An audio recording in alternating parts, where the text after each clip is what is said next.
Check, check. Check.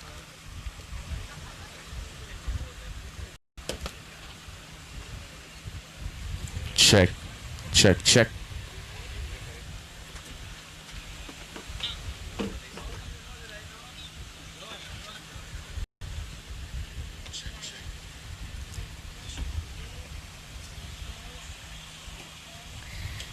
Hello and very good morning, a lovely Sunday morning, and thank you for joining us.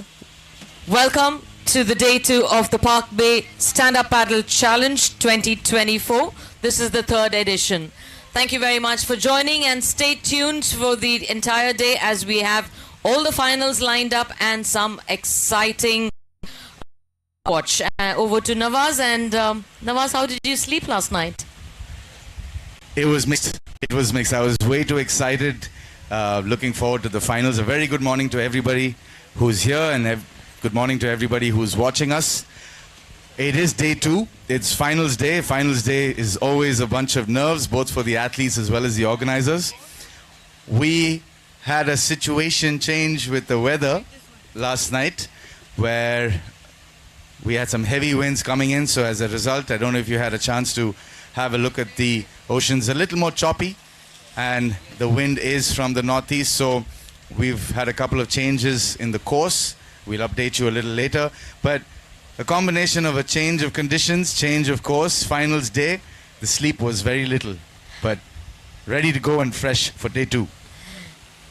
Absolutely, and so justified. Yes, we're looking forward to yet another exciting day.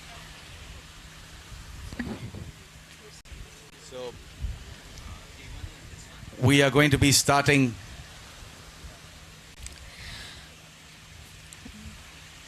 Good morning. It's indeed my pleasure to invite our special guest this morning, Commandant V.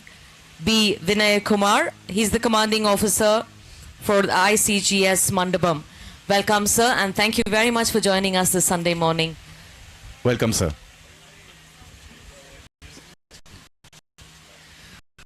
We also have an attendant of Honorable Thiru G. Chandish, IPS. Thank you very much, sir, for joining us, and all you that much of a difference to all our athletes and to us today. Welcome. Good morning.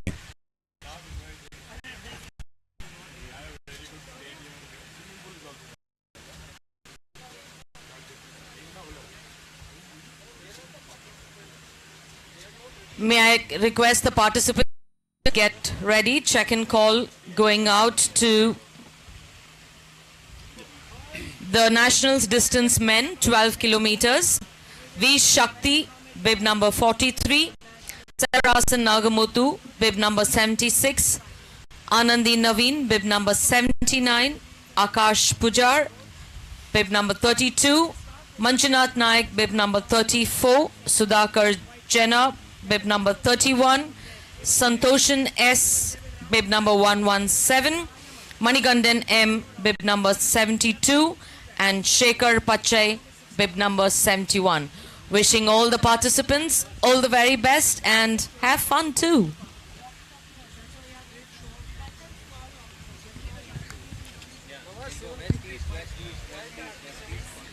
And have fun they shall, because it is tricky conditions today. Yesterday was flat compared to today. Water's choppier, wind has picked up. The course is still the same for the distance.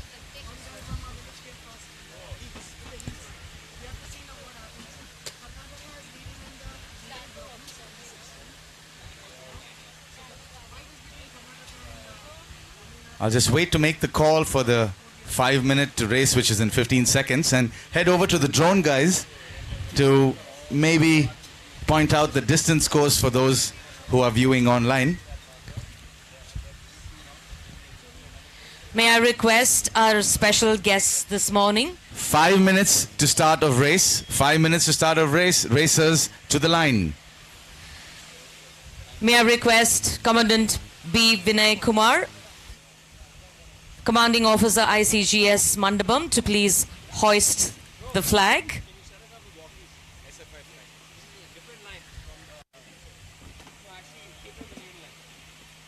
He will be hoisting the SFI flag.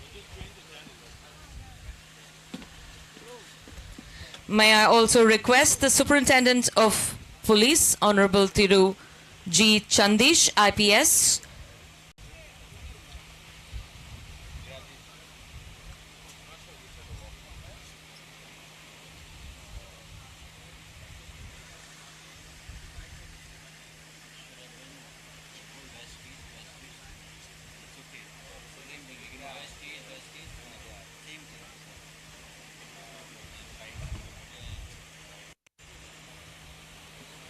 Thiru Sandish hoisting the distance flag. Thank you very much, gentlemen. Thank you so much. Thank you, sir. With that, officially live for day 2.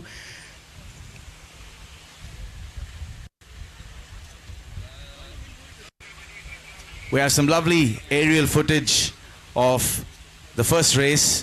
Let's just have a look at the boards lined up there between the barricades. That is the beach start. The athletes start off on land with their boards in hand and make a dash towards the first turn. The first turn is that marker that shot of the screen.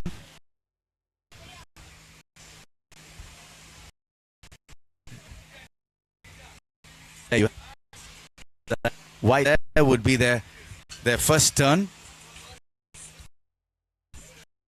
This turn on the port side, which is the side, and as soon as they do that, they head west. And if you can see in the distance, I'm not sure you can, but there is another marker there which is 1 kilometer away. They make that turn, come back, pass our area, and for 2 kilometers. Past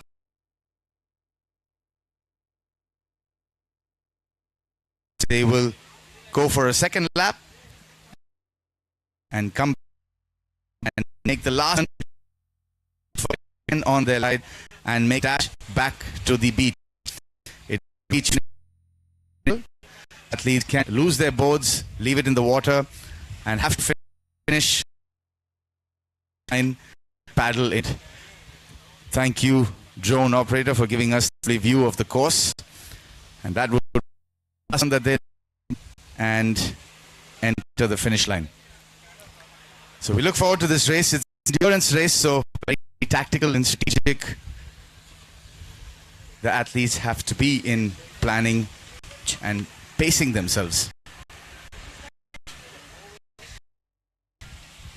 For that, the routes. It's so much fun going over to the drone footage and having a look from an aerial view, both from the land and have a look. I mean, it's just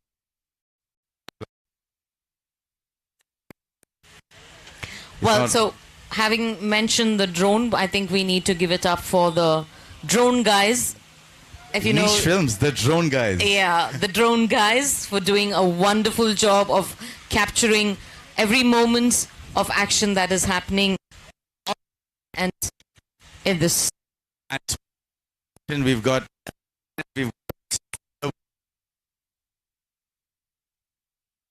watch. We have our chief heading over these space of the. It is indeed our privilege to have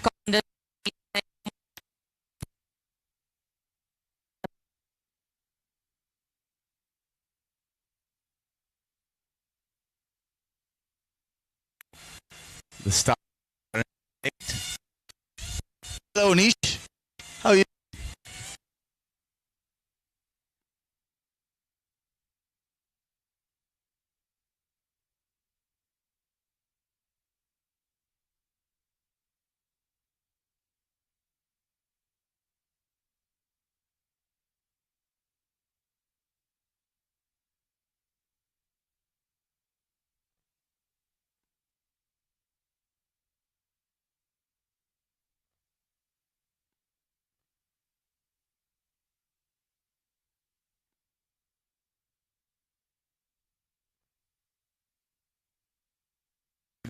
have a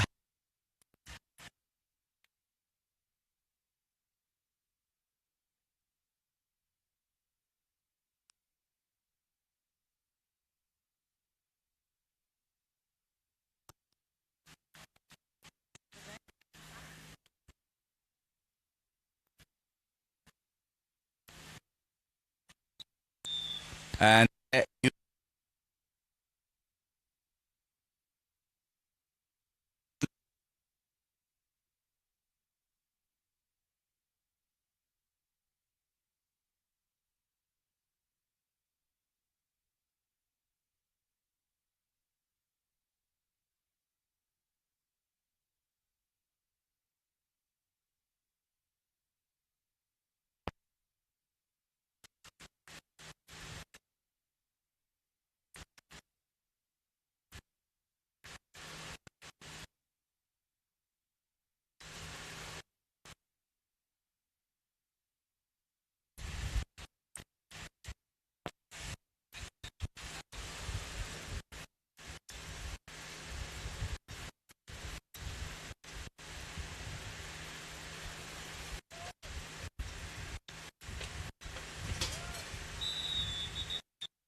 looks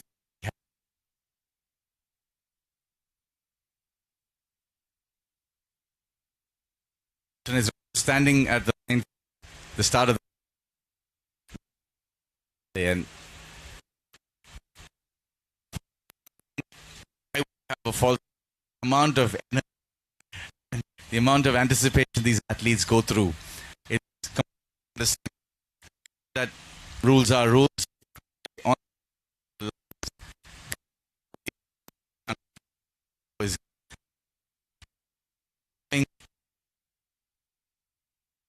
I completely understand.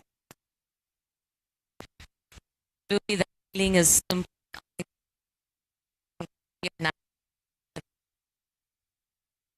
Walk you through, they feel emotions on their minds.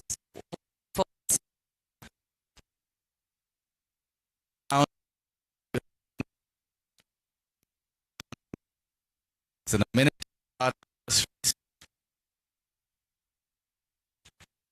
the rule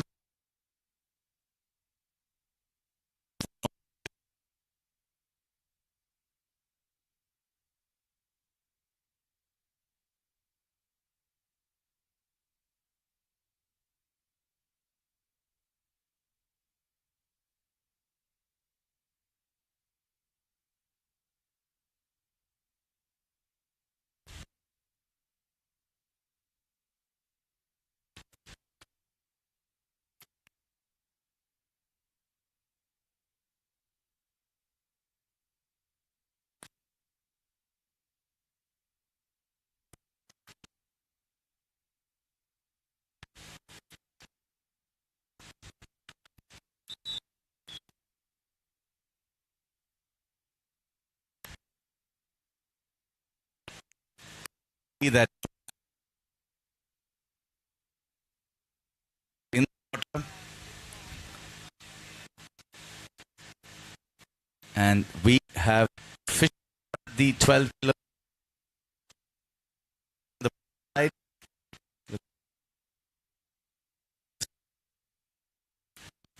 It's probably the only time in the race where you'll have almost all the athletes bunched together, so it's important to navigate this correctly and on the right side. And it looks like with Guests this morning, Commandant B. Vinay Kumar and the Superintendent of Police, Thiru G. Chandra IPS, for being there at the start line and wishing the participants all the very best.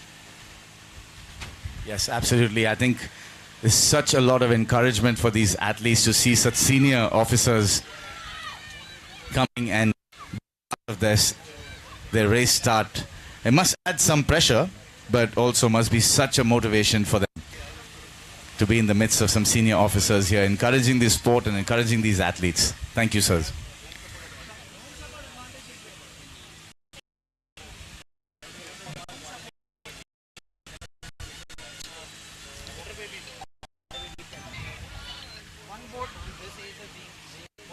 Welcome to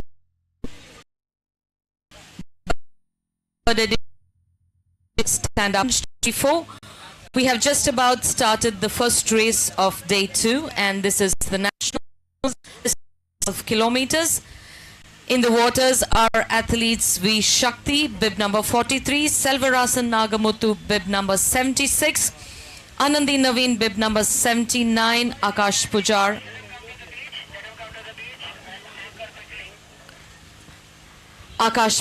bib number 32, Manjunath Naik, bib number 34, Sudhakar Jena, bib number 31, Santoshan S, bib number 117, Manikandan M, bib number 72, and Shekhar Pachai, bib number 71. So Nawaz, yesterday we had some events, and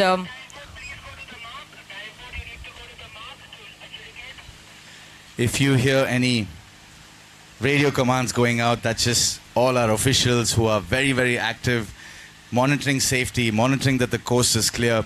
We do have a boat on either end. So you have your 1 kilometer mark, which is on the west of us, and you have a 2 kilometer mark, which is on the east of us. And we have our Finnish officials on boats on either mark, making sure that all the athletes have rounded the mark in the correct direction and that all the athletes have rounded. So we do have a lot of radio chatter happening behind us, but that's just all our officers being as active and even more than they should be. Absolutely, and it's part of the event, so also shows like Nawaz athletes in the water.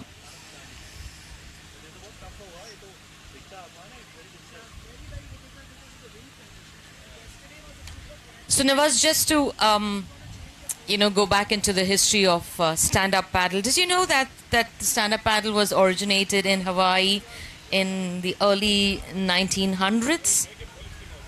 You're putting me on the spot now.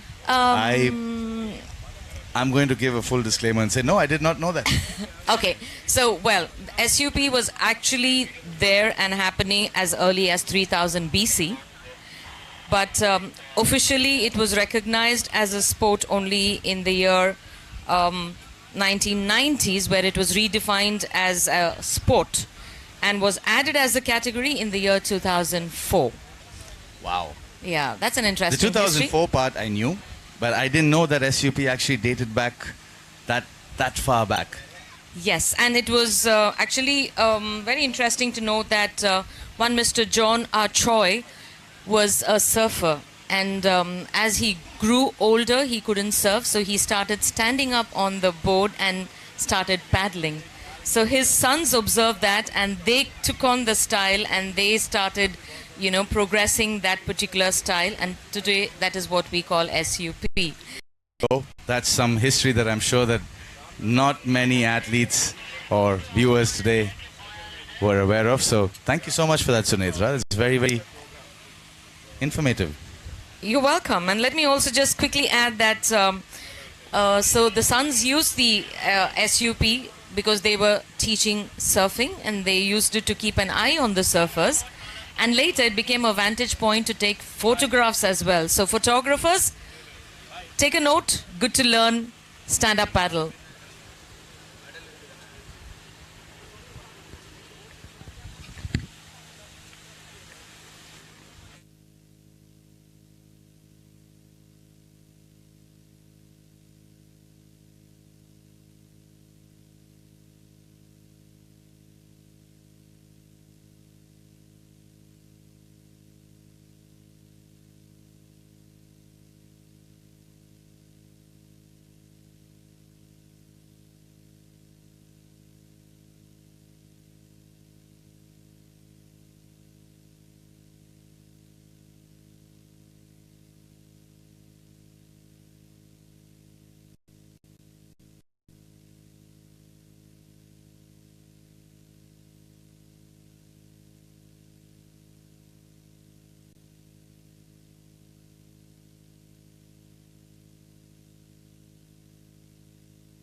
if I heard that correctly, it sounded like all the athletes have passed the first mark. I'll just wait for official confirmation from our Finnish officials.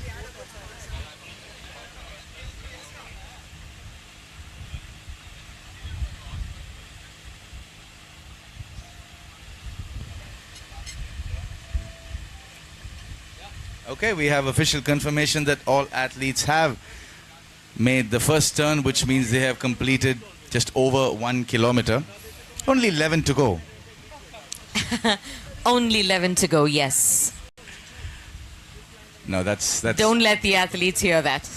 I'm saying it because they can't. They're 1 kilometer away. I trust that the wind is not going to carry the commentary that far.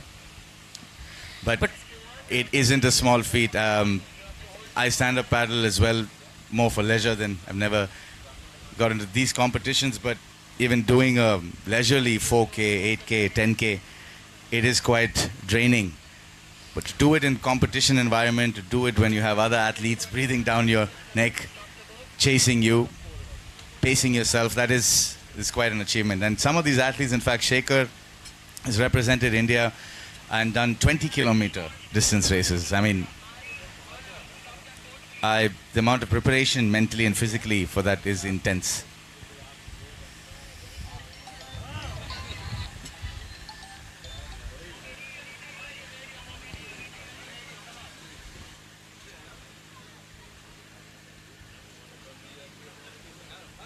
I think on screen would be a view of Shekhar making his way back after the first turn. Shekhar currently looks like he's in the lead. I think that is Manikandan in second. This was the finishing position last year. Let's just have a look at the results from last year.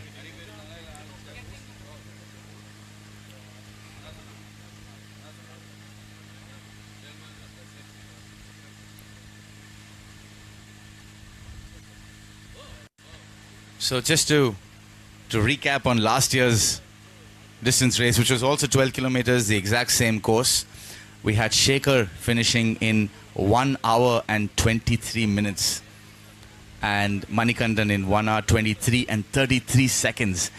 So although they were there for 1 hour and 23 minutes, it was only 33 seconds that separated these two athletes.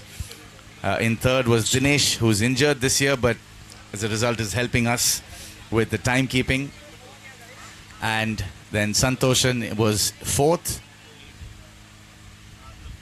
Going down the list, the next athlete who was there last year and this year was Sudhakar Jana. Then we have a few more athletes as well. I think Rebiston as well. Is he there this year, Rebiston? No, I don't think he is. Sudhakar is. No. So these are all the athletes who were there last year.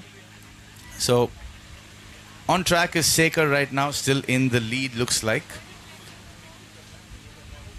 Manikandan not too far behind, but not close enough to take advantage of his draft. In conditions like this, drafting becomes so important, Sunetra, because you're not only dealing with choppy conditions, the board in front creates a wake that can make your paddling easier, but also the wind is a big factor. So if you position yourself correctly behind the athlete, for example, right now it looks like the wind is northeast, if I'm not mistaken. So if the athlete is sitting just behind and directionally behind as well with the wind, it's a huge advantage. I mean, it's something that we see not just as we see Shekhar, Manikandan pass. It's a better view for us to see the distance between the two. And just a couple of that, maybe 1.5 boat lengths by the looks of things between the two athletes. So Manikandan maybe heard me and is now getting close and exactly in the position that he should be to take advantage of that draft that I was telling you. So we hear some cheering happening in the background.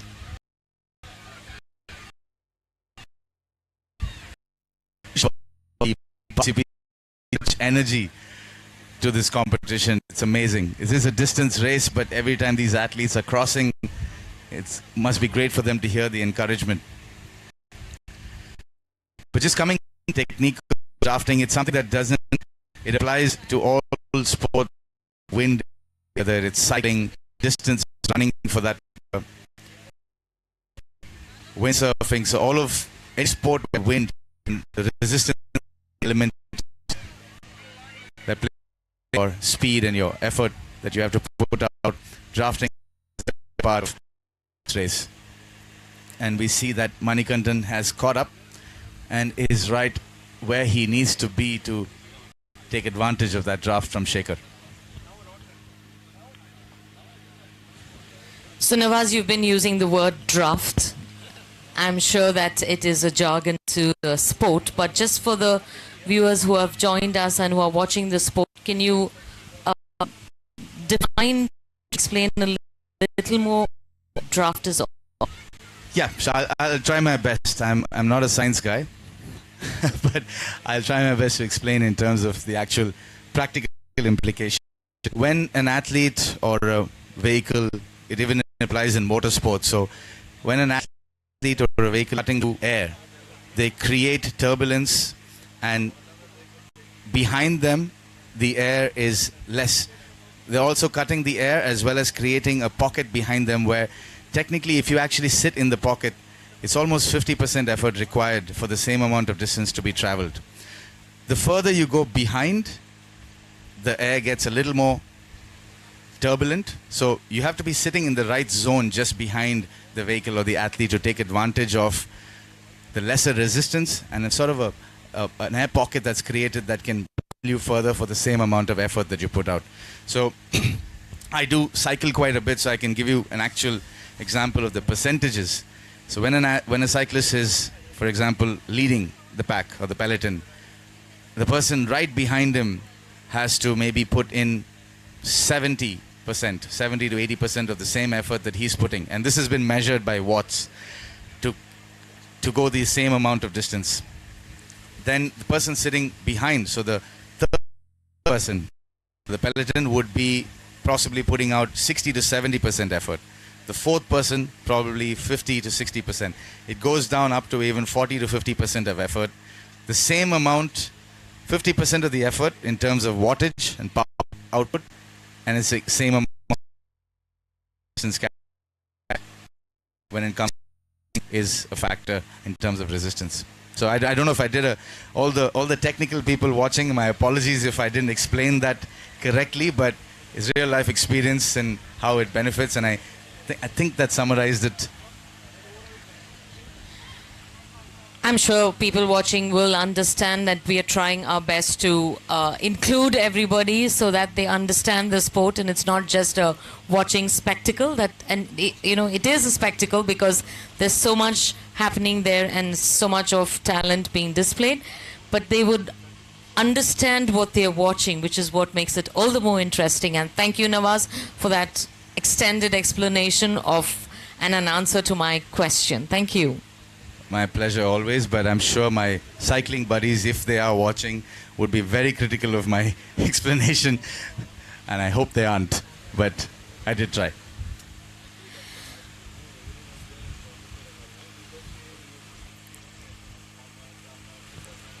Thank you very much for joining us on the Day 2 of the 3rd edition of Palkbay StandUp Paddle Challenge 2024. Under the aegis of the Surfing Federation of India, Tamil Nadu Surfing Association, ably supported by the Sports Development Authority of Tamil Nadu, the TT Group, Yolo, Quench EV Battery, the Residency Towers, and Ocean Ambassadors. Hosted by the Quest Academy. Thank you very much for all your support to everyone here.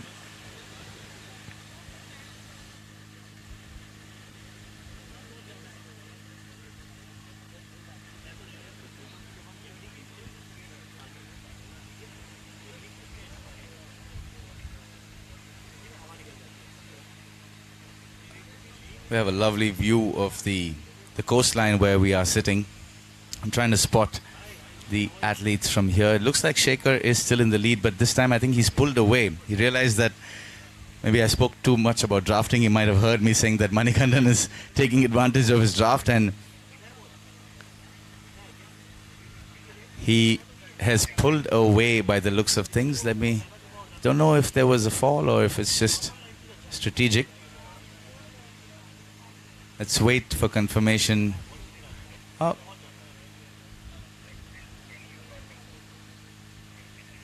No, if it looks like it's still Manikandan hot on his tail. So that was probably a couple of two other athletes that we were looking at. Yep, we have confirmation. We can see that Shekhar is still in the lead. You can see Manikandan's board is pretty much touching. There are rules when it comes to hindrance, but it looks like it's all fair play and clean sportsmanship right now. But yes, so that there were two other athletes that we were looking at. Now we see on screen Shekhar and Manikandan still very much hot on his tail. This could be a very, very interesting finish if it stays this way. We've got some comments coming in on the live chat as well. Shout out to Tanmay Deshpande, who says the distance race is quite engaging and entertaining to watch. Thank you, Tanmay.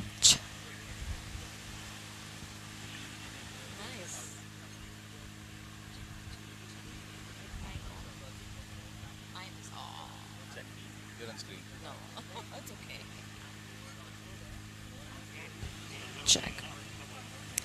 So we were talking about the history of stand-up paddle, and let me tell you, I am not very, what do I say?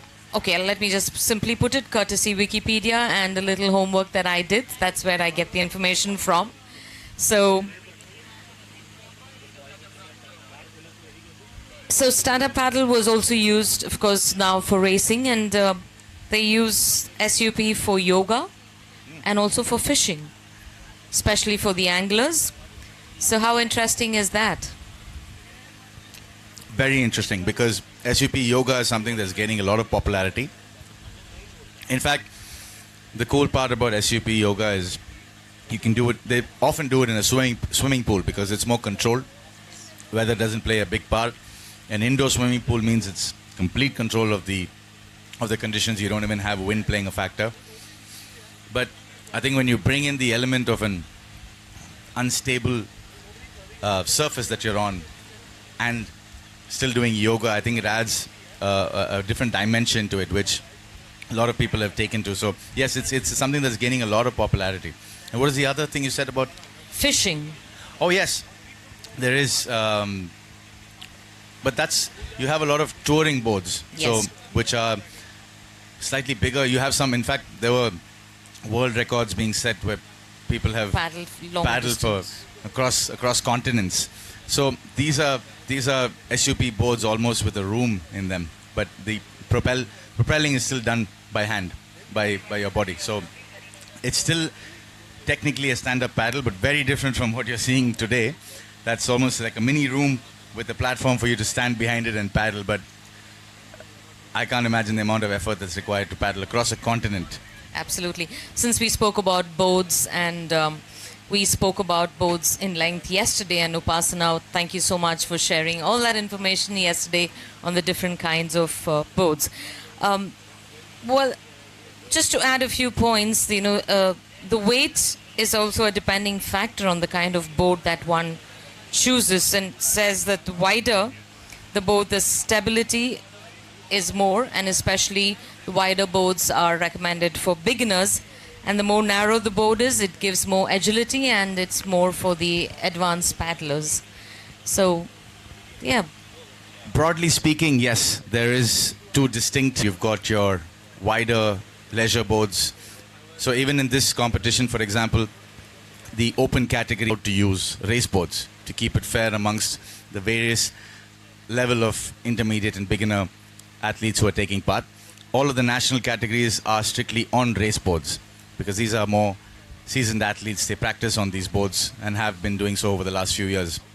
But interesting, I was having a chat with Shekhar yesterday, and I think you will, and he was about even in between race boards, among comparing race boards one brand to another. one brand to another. Depending on the conditions, the selection of raceboard brand also matters. Do you remember which brand which is better, more of an all-round board, but if it's flat?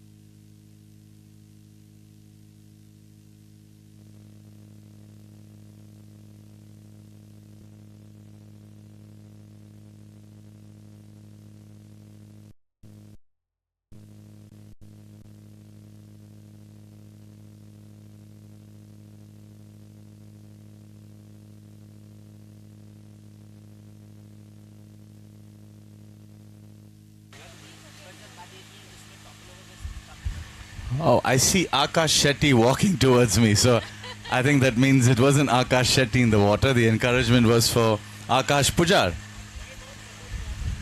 Okay, so we just got confirmation that that's Akash Shetty's mother supporting Akash Pujar. So thanks for clarifying that. Could be a smart thing to see, to enroll in all the divisions that are available. We see a lot of athletes do that. But as they progress and as they get more serious about the sport, I think the realization sets in that it's not possible to be the best at all disciplines within the sport, and they start picking and specializing. We've seen the same in surfing as well. In surfing, I guess it's not so much about the difference in the discipline, because it's all the same. It's surfing, it's just different age categories, but we've seen athletes register for all the divisions that they're qualified for or eligible for, and then realizing that it's probably too much energy to expend over the competition, and then deciding which of the divisions that they want to specialize in. So the more you see an athlete picking a specific division or an age group, an example of or an illustration of them actually taking the sport a lot more seriously, in my opinion.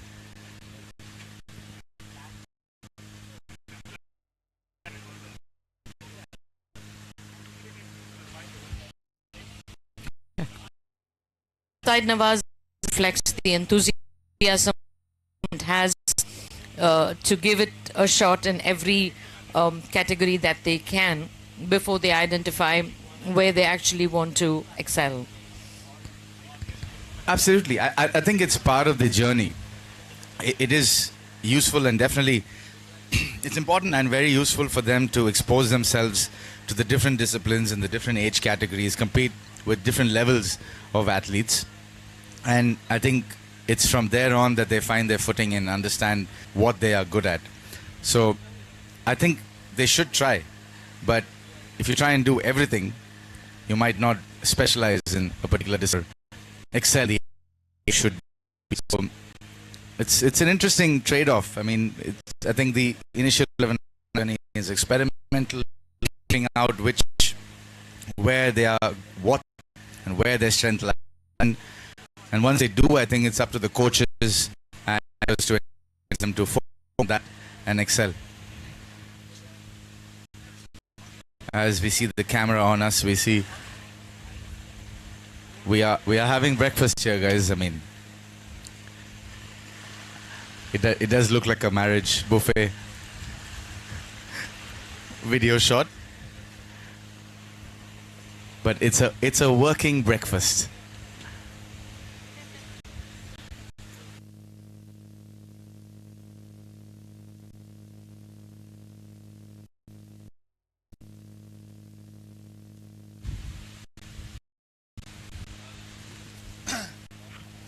Camera, one second. Request to collect their wristbands for the day. Those who haven't already, to collect their wristbands for the day.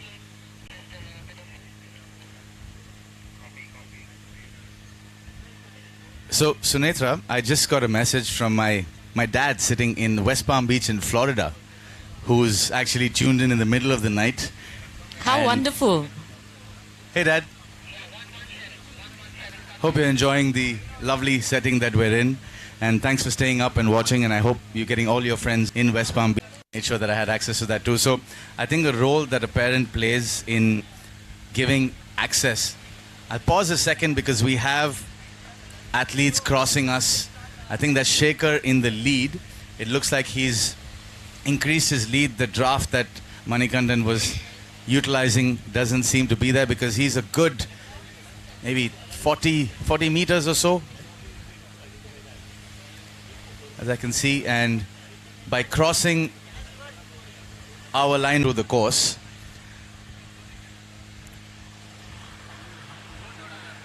we are 42 minutes into.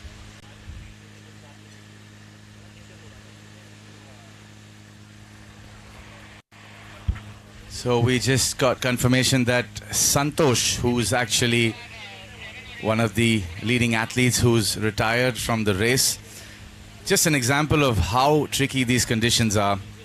And it's really, it's challenging both with the sun and the wind. So unfortunate to see Santosh, one of the prominent athletes in the sport, having to bail out. I hope he's okay.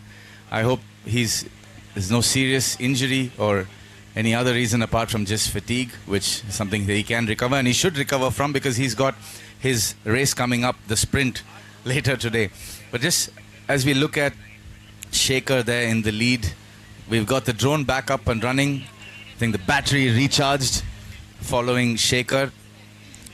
Judging from his paddle strokes, doesn't look like he's losing any energy. It looks like he's pacing himself well, controlling the amount of effort that he puts out, because you do need to measure and make sure you pace yourself through this race. It's about an hour and a half, even for the top finishers. And yeah, like I said, it looks like Manikandan has dropped back a bit, so it's Shekhar by himself up front at the moment.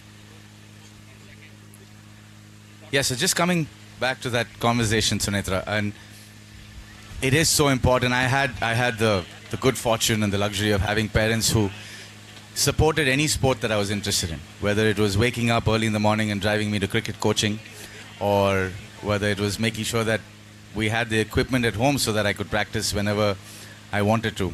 And I really wish that this kind of support is available to a lot more children, especially from the villages that where surfing and SUP is conducted, all these competitions and all of the schools are being formed. So yeah. Check. Thank you, Nawaz, for that nostalgic walk down the memory lane. And well, thanks to your parents for giving you that support, and requesting all parents watching us to extend that kind of support to your child. If your child wants to excel in any sport, it doesn't matter which sport it is. And that's where I think associations like the Tamil Nadu Surfing Association comes in, where they are planning developments for the youth and creating opportunities for youth to pick up on a sport and develop, which is very, very encouraging. And I'm sure there are a lot more associations and people out there who are creating such opportunities. All one needs to do is to pick up on that opportunity and cash on that opportunity available and just take it forward. I wish we had such associations and opportunities when at least when I grew up. But yes, I mean, no regrets. I am happy with what I have made myself to be in sports, and my daughter is into it, and it's encouraging to see that she's doing well too. So is my son. He's also into badminton and tries a little at surfing. So, well, we're sharing this kind of information just to encourage parents to not just look at only academics, but to also encourage sports and other activities to a child, so it becomes an overall development of the personality. Actually, yeah, you're the perfect example of a supporting parent for surfing. We saw, Shrishti come and start surfing. I think we started surfing at a similar time. She's obviously gone way ahead of where I am at with my surfing, but and we see, these days,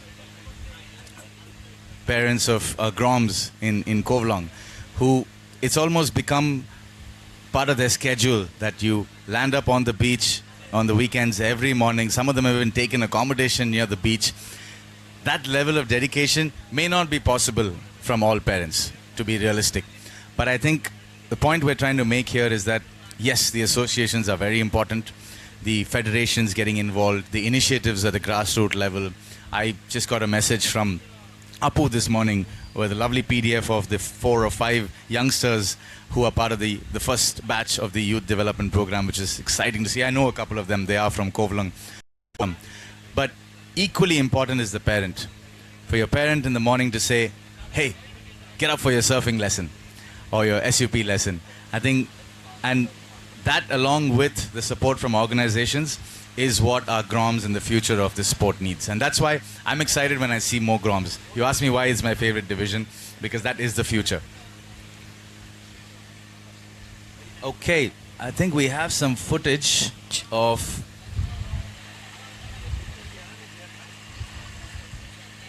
we just saw Shaker and Money make the turn, which means that now they have crossed the 7-kilometer mark.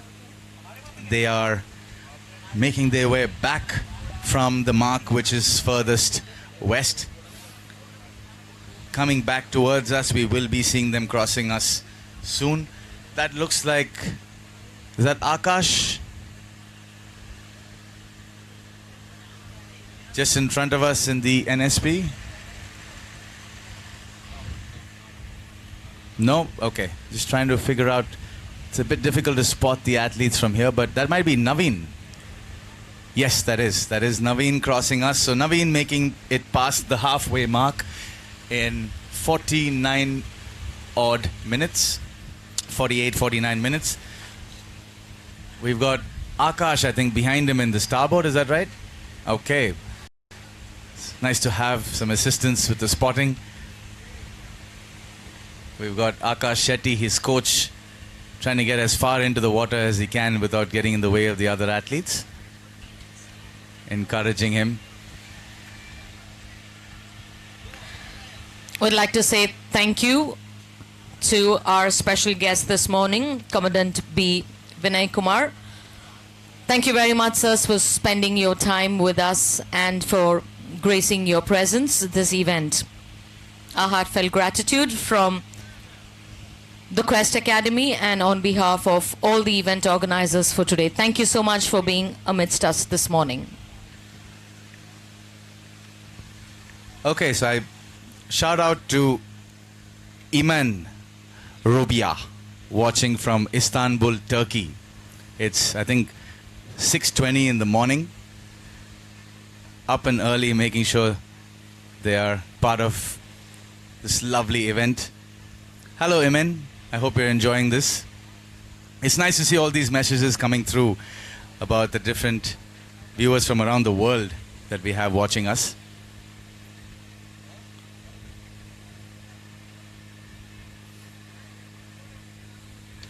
Iman is in Turkey, but I think she's from Algeria originally.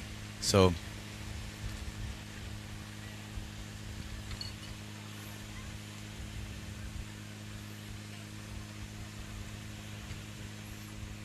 shout out to everybody who's watching us live. A lot of people actually catch up on this later in the day.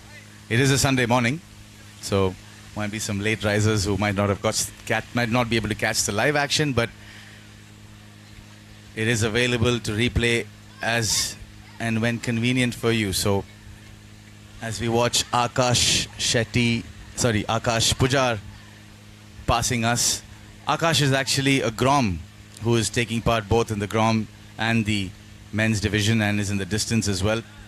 Fantastic to see youngsters doing the distance. I'm sure that he's going to be someone to watch out for in the years to come.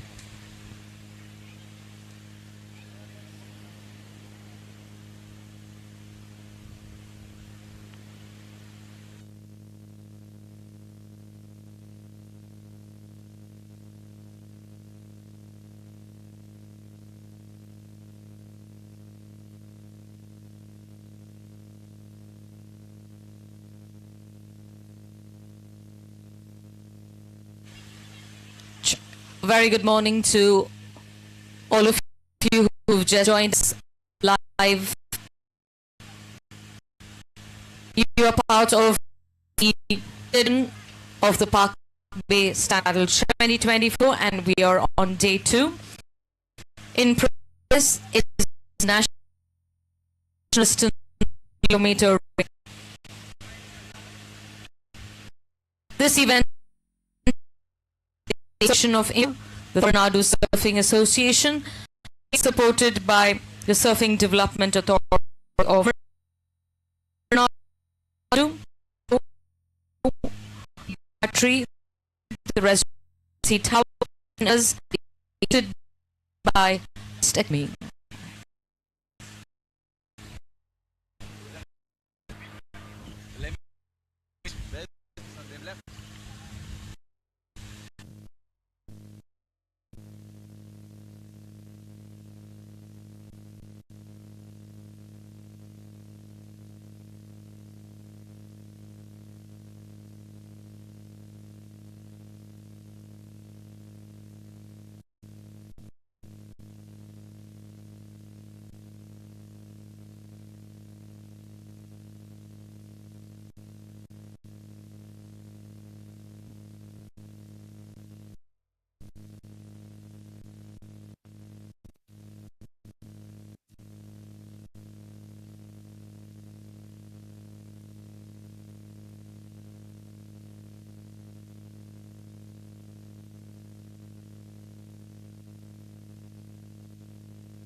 Now we see Shekhar making his way back from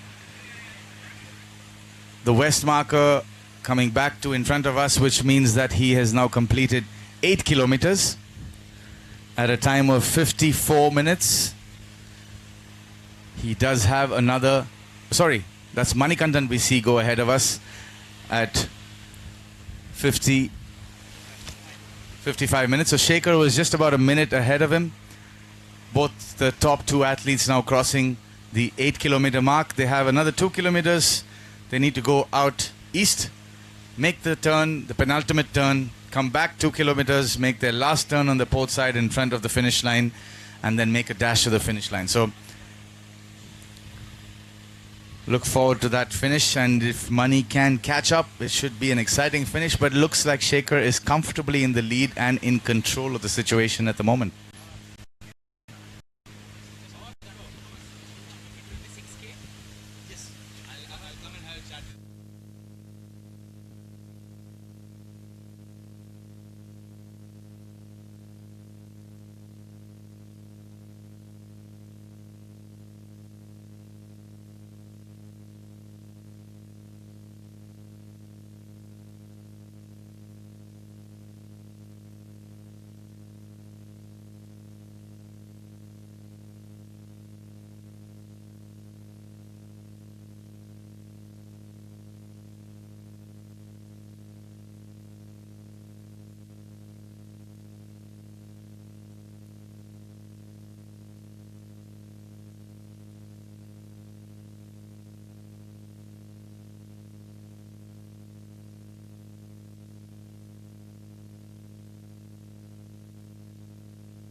Okay, so we've got some interesting FPV footage there of Shaker. Wow, that's Money. Sorry, he was on Shaker and now he's on Money. I think he's trying to catch up with Shaker now. What amazing views here we have. Check. And that is Shaker, up close and personal in the middle of his distance race. Ladies and gentlemen, you're viewing possibly some of the best footage available for an SUP race. Thank you, Nish. We get to see Shaker there, who is the current leader. Again, just looking at his strokes, it looks like he's still comfortable, in control, as Nish is of this lovely drone. We're back on Money, I think, now.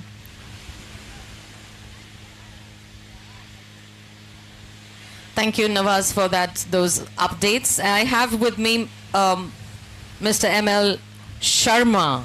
He's a retired Navy officer who's been a force behind the scenes, who's been the race official flagging off the events yesterday and today. And sir, thank you so much for joining us. It's been a pleasure. So, few words. How does it feel being part of this event? And just let us know in your words, what do you feel and what's your experience? Thank you. I am immensely pleased to be here. This is the third consecutive year where I have been doing the race official duty. And I am just seeing that there is a lot of sea change in our way of conduct. And of course the conditions of the sea is not in our hand, but certainly administration as well as conduct of the event as official, I think we have improved a lot. Like last year, like I came about 2 years back, so many like small issues were there, like shifting of the marks and then laying of the course, some delays were there, but then now we started totally planning, and as per plan we have been going year by year. So there is a lot of sea change. Now I want to tell here that SUP in our country need to be improved, and many more races are to be conducted. Like people can go for practice openly, individually or with other fellow participants, but that is not the actual practice, or he cannot prove that yes, I am better than him or her, or what is my position. But when any event is conducted, that time actual potential of the individual participant is seen by everybody. If it is national, I think throughout the country, if it is like international event throughout the world, everybody can watch and see the position of the individual.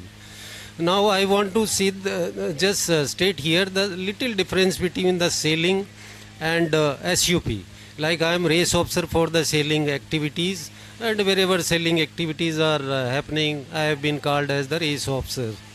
Now sailing activity in a year, at least 12 to 13, every month almost some club is conducting at national level. So the participants get lot of practice for his future improvement. But like SUP, we are seeing for the last 3 years hardly one event in a year, or hardly sometime 2 events in a year. So that is not sufficient for the participants to grow up further and take part in the international event. So more practice and more events are required in SUP.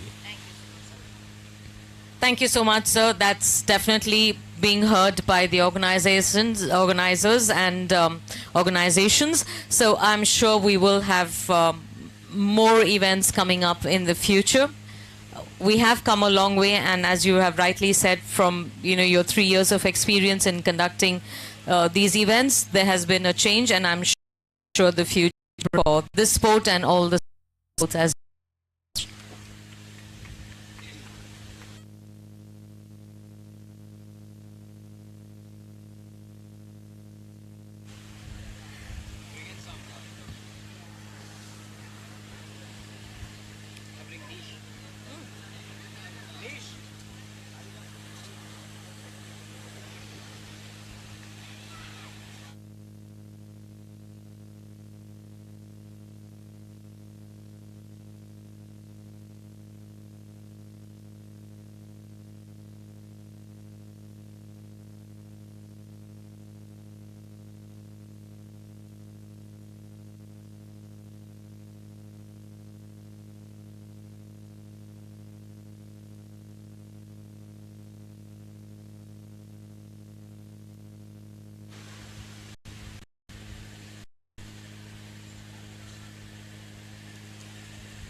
So let me quickly update you on the more for you.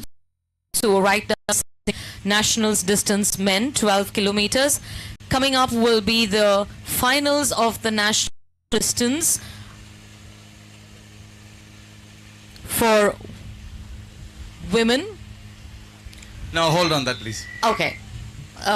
We're just discussing. The organizers are in discussion about the flow of the event. We'll be back with you in a minute on that, but following that will be the technical men, and we'll have the sprints. So these are the broad categories that we will have for today. We'll come back to you on the update on the divisions.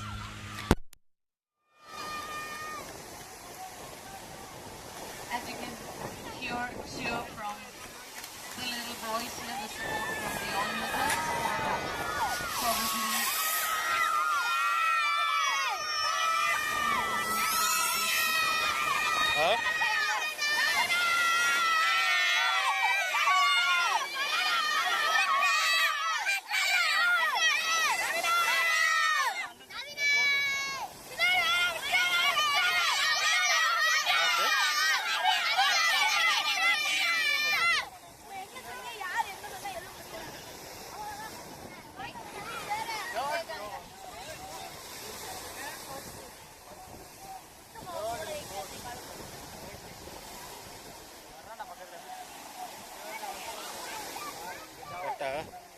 எந்த கட்டுங்க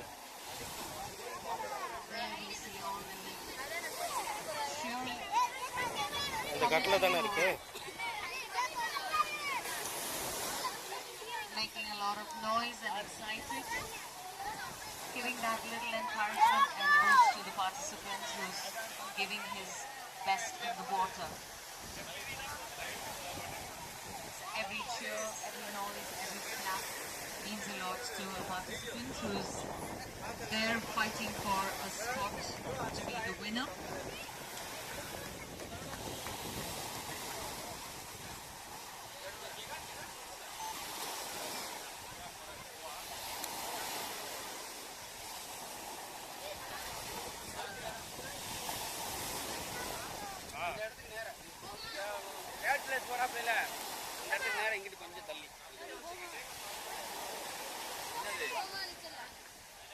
camera உள்ள உள்ள எஃபிபி எந்த இடத்துல அந்த third பிளேஸ்க்கு முன்னாடி ஆமா ஜெகன் பார்க்கலானா சொல்லுங்க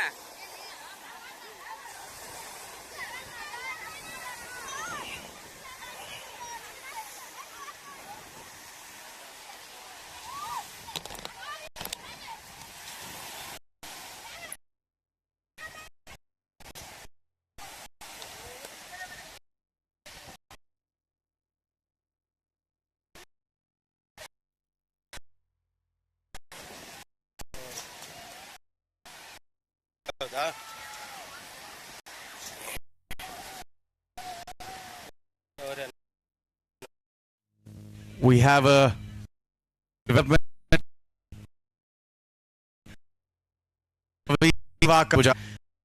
seem to have followed board, and now that opportunity, so these are two youngsters.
ಊಟ ಆಯ್ತು?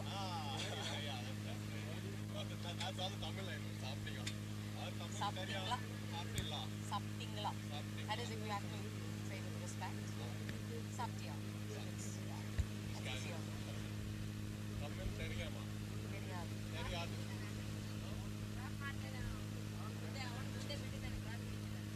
Can I request the athletes of the women's distance, the 4 athletes who were to take part, to please come to the registration area?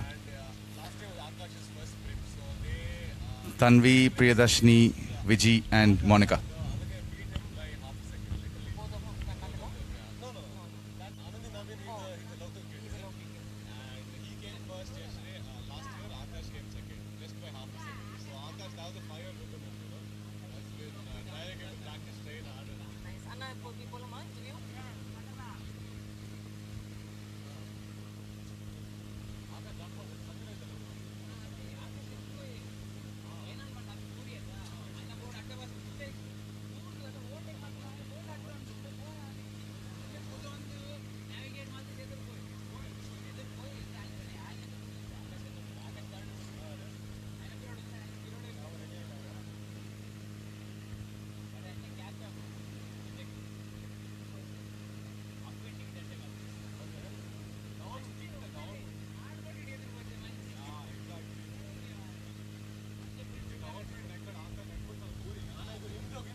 Check.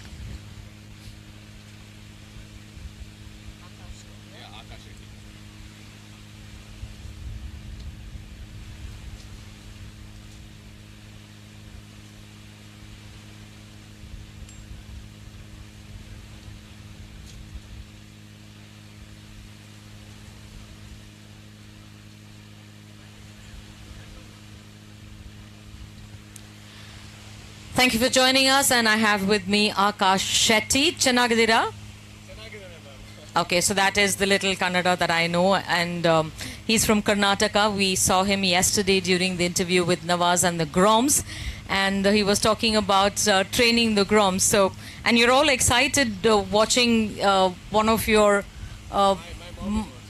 mom is watching, yes, and she's been commenting. So, Akash, how does this event translate to you? You have been a trainer. You have seen your trainee perform yesterday. So tell us a little about what's your take on this SUP challenge this year? For sure, ma'am. So every year we look forward to come to Rameswaram because it's a paradise for paddlers, and even though it's really far for us, we really train hard and then we come practice and give it our best here. And this year we have new Groms coming and competing, and it's my 3rd year at Rameswaram here. And we've been training the kids also under the foundation, and under Surfing Swami Foundation we have we have got in a lot of 14-footer boards because that's the basic infrastructure that's needed for the development of the sport, which we didn't have until now. So we got India's first few 14-footer boards, and also we organized an international event under the guidance of APP, which happened last year and which is going to happen every year. And that was pretty big for us. Also, we have a development program for the Groms where it's not just like, go paddle how much of you can every day. It's a structured thing where we have one gym session every week, and then 3 cardio sessions where they go for, either a 10K cycle or 15K run. You told us about the 300 crunches, yeah. Shout out to Daniel for that. So Daniel Husulio, he's our coach. He's been guiding us and training us. He's a multiple-time world champion, and that's what stuck. We had a big race clinic, India's first international race clinic, which was done at Mantra last year, and that was a big boost for us because before that, we didn't really know how to structure our training well, and according to us, it was like just paddle and. We had an idea, but this took things to another level. And Daniel Usolio, he told us, crunch abs is one of the parts which you can work out every day. So, do crunches every day, and that to 300 crunches. He told 200 crunches, but these kids, they have been pushing it, and, they've been hitting 300 crunches every day. And also, we've been training for 5 days a week, 5 days on the water, 3 days off the water, and 2 days we take a complete rest. So that makes it 8 sessions a week, and it's very structured and systematic. Sorry, I have to keep grabbing the mic from you because we're going to be sharing a mic. Well, so passionate when you talk about the structured training, it just doesn't sound easy. But tell me, you have been a coach and you have seen your trainee win. How did that feel as a coach? So to put in a few words, I cried. I get too emotional when one of my kids perform.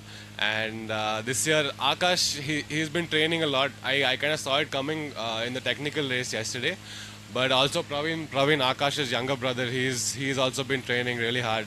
They are, it's not just from us. The kids also have to be interested. If they are not interested, we can't force them to do anything.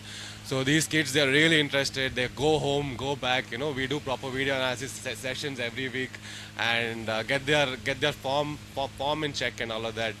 So it's been a great past couple of 3 months. So we have training camps for 3 months. So after this, we're going to take a couple of weeks off, and then we're going to start preparing for the India Paddle Festival. We're going to have our 3-month training camp again.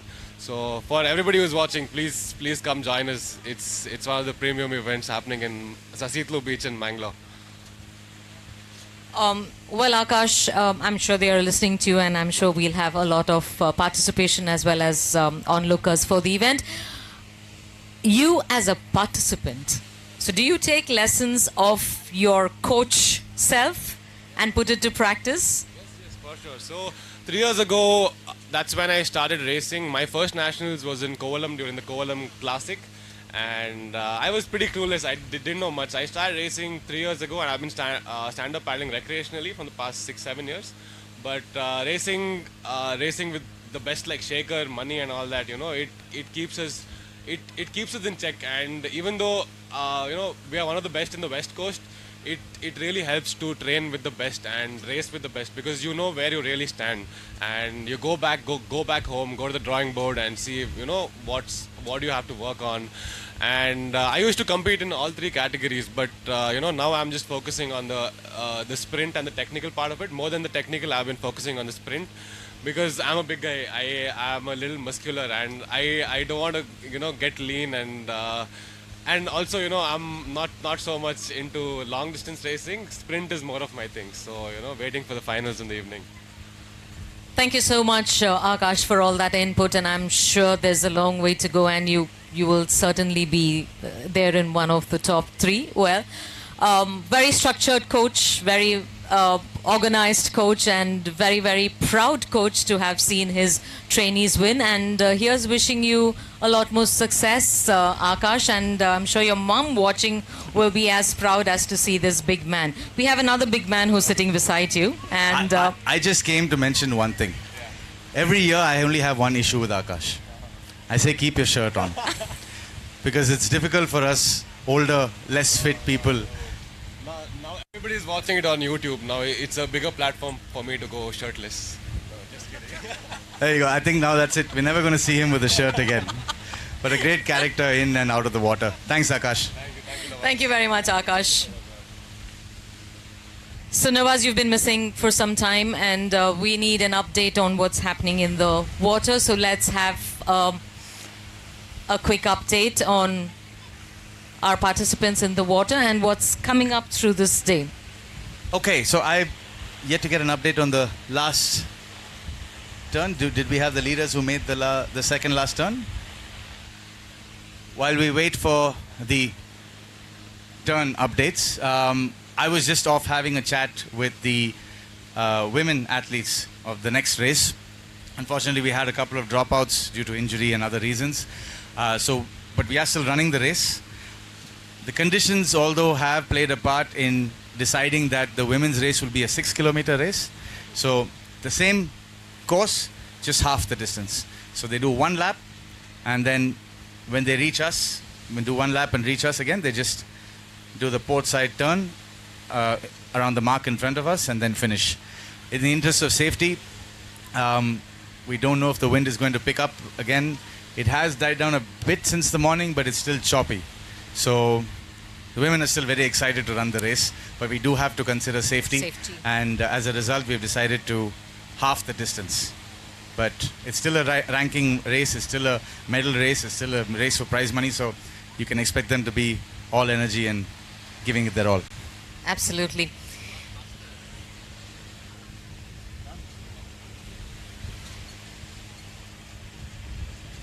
So there we have an update. Coming up will be the women category of the distance race, 6 kilometer. Yes, and we're going to wait for a couple of the athletes to come in, the top finishers in the men's category, and then we're not going to wait for the end of the men's race. The women are going to start possibly 5 minutes after the top finishers in the men finish. So we're pretty much on schedule. That was supposed to be at 9:30, but just waiting for the update on where the top two athletes. So we do have confirmation that Shekhar and Mani have crossed turn on the east side, which means they are 2 kilometers away from us and 2 kilometers away from finishing this race. So judging by the pace that they're keeping, they are currently at right now it's at 1 hour 20, which actually means that they are going to be well over last year's time, which goes to show the amount of influence the weather conditions has. But they should be with us in the next, I think, maybe 10 minutes or so, and post which we will have the women in the water. Excited to see the women. It's been a pretty tough morning with the conditions, and the men out there are giving in their best. So far, as you said, safety has been our top priority, and we've had no injuries or casualties yet, although we did, fingers crossed, yes. And I'm sure this event will see through a seamless, as much as the organization part of it is seamless, I'm sure the participants also will go unscratched. Having said that, let's wait. We have a few more minutes before we see the finalists of this particular event, and coming up will be the women category. Actually, on the note of conditions, we are going to take a call at around lunchtime, just after the women's race, to see what the conditions are like. And if the wind is still heavy, we will possibly switch the sprint races to a beach sprint. We haven't made an official announcement yet, but we are considering, because if it's a water start and you have heavy winds, it's very difficult for the athletes to stay in position before they start. And then, of course, once they get going, it's less of an influence, but even starting the race correctly becomes an issue. So a beach start is better in heavy winds, or where there's choppy conditions, or a wave, or waves breaking close to shore. But we haven't taken an official call yet, but do listen out for the announcement. We will be having a discussion a little closer, probably around lunchtime. Sure. Thank you once again for joining us. Stay tuned. We have a lot more action in store for you. Thank you. Does that mean we're on a break?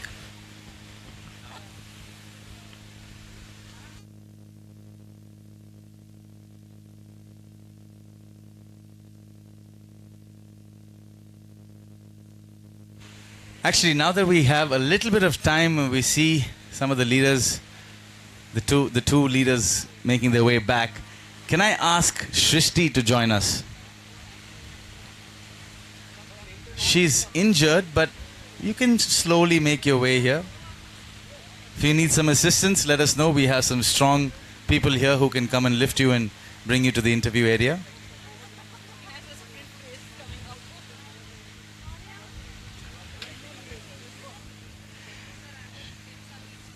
Shrishti is slowly making her way here, but she's also going to be in the sprint race. I don't know how that's going to be possible, but I hope to see her in action. But we're inviting Shrishti over because she is one of the veteran surfers, not senior, not because she's that old, but because she's been doing it for that long.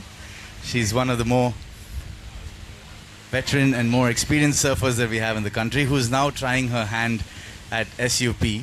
And it's fantastic to see you out in the water on an SUP board now. I'm used to seeing you on a surfboard. But you had your technical race yesterday. So I didn't get a chance to interview you, so I thought since we are here and obviously your pillar of support, your mother is here as well, it's a good opportunity for us to hear what it's like for someone who's making, or not making the transition, but who's adding SUP to their surfing abilities. Talk us through what the sprint was like, talk us through what your technical race was like, and also what kind of preparation you've been doing for this. And welcome. Thank you so much, Nawaz, for calling me a veteran this time and not a senior. It's been great to come here and participate in SUP. For me, doing the technical was the very first time. It was technical.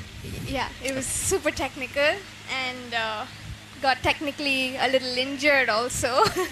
We can see that. It looks Yes. like she's got a bit of an injury going. What happened?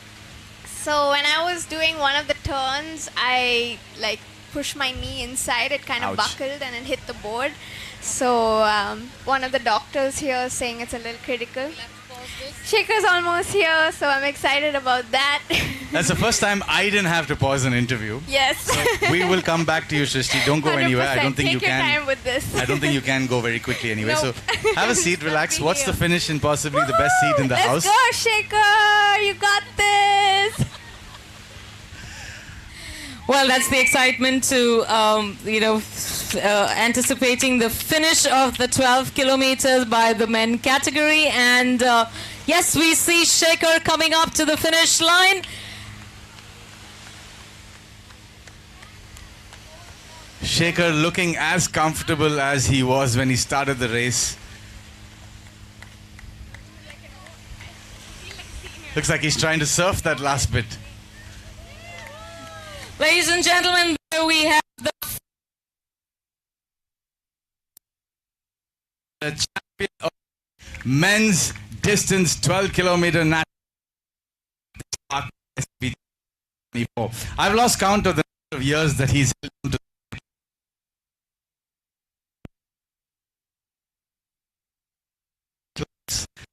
Since this seems a little more than last year, the conditions look like they played a part. We'll wait for the official timing, but a fantastic performance. We were watching him throughout the race. We got some really, really close-up footage thanks to Niche Films and their FPV drone. And it looked like he was in complete control of the race. I'm going to wait for him to catch and do an interview while he celebrates this victory in complete finish. Congratulations, Shaker. It's amazing how he can still stand up. Congratulations, Shaker. Well done.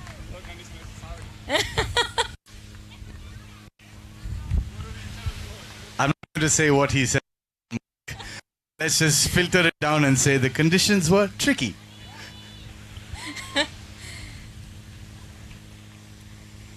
Amazing effort there by all of them. And yes, congratulations to Shaker. We have the second coming in. Yes, Mike London, aka Fan. His paddle is moving like a fan, even at the end of 12 kilometers.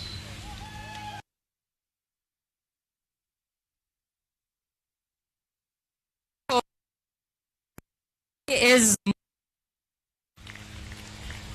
Another very strong athlete, getting closer and closer to the time and finish of Shaker. We'll wait.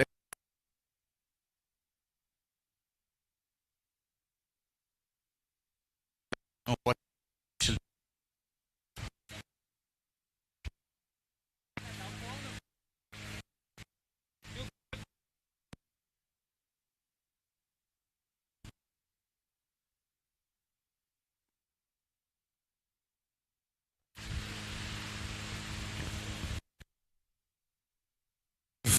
date of the time Shaker finished 1 hour 26 minutes and 40 seconds.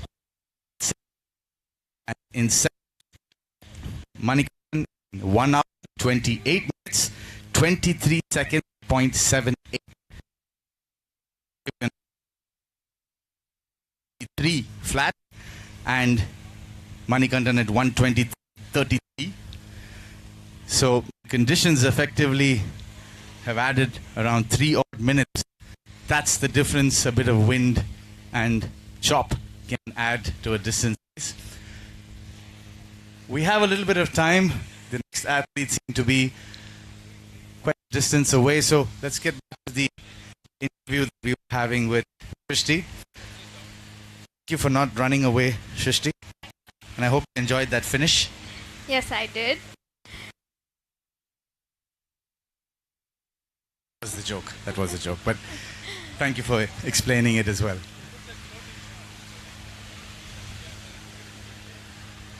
We're just waiting for the camera to come back, so we'll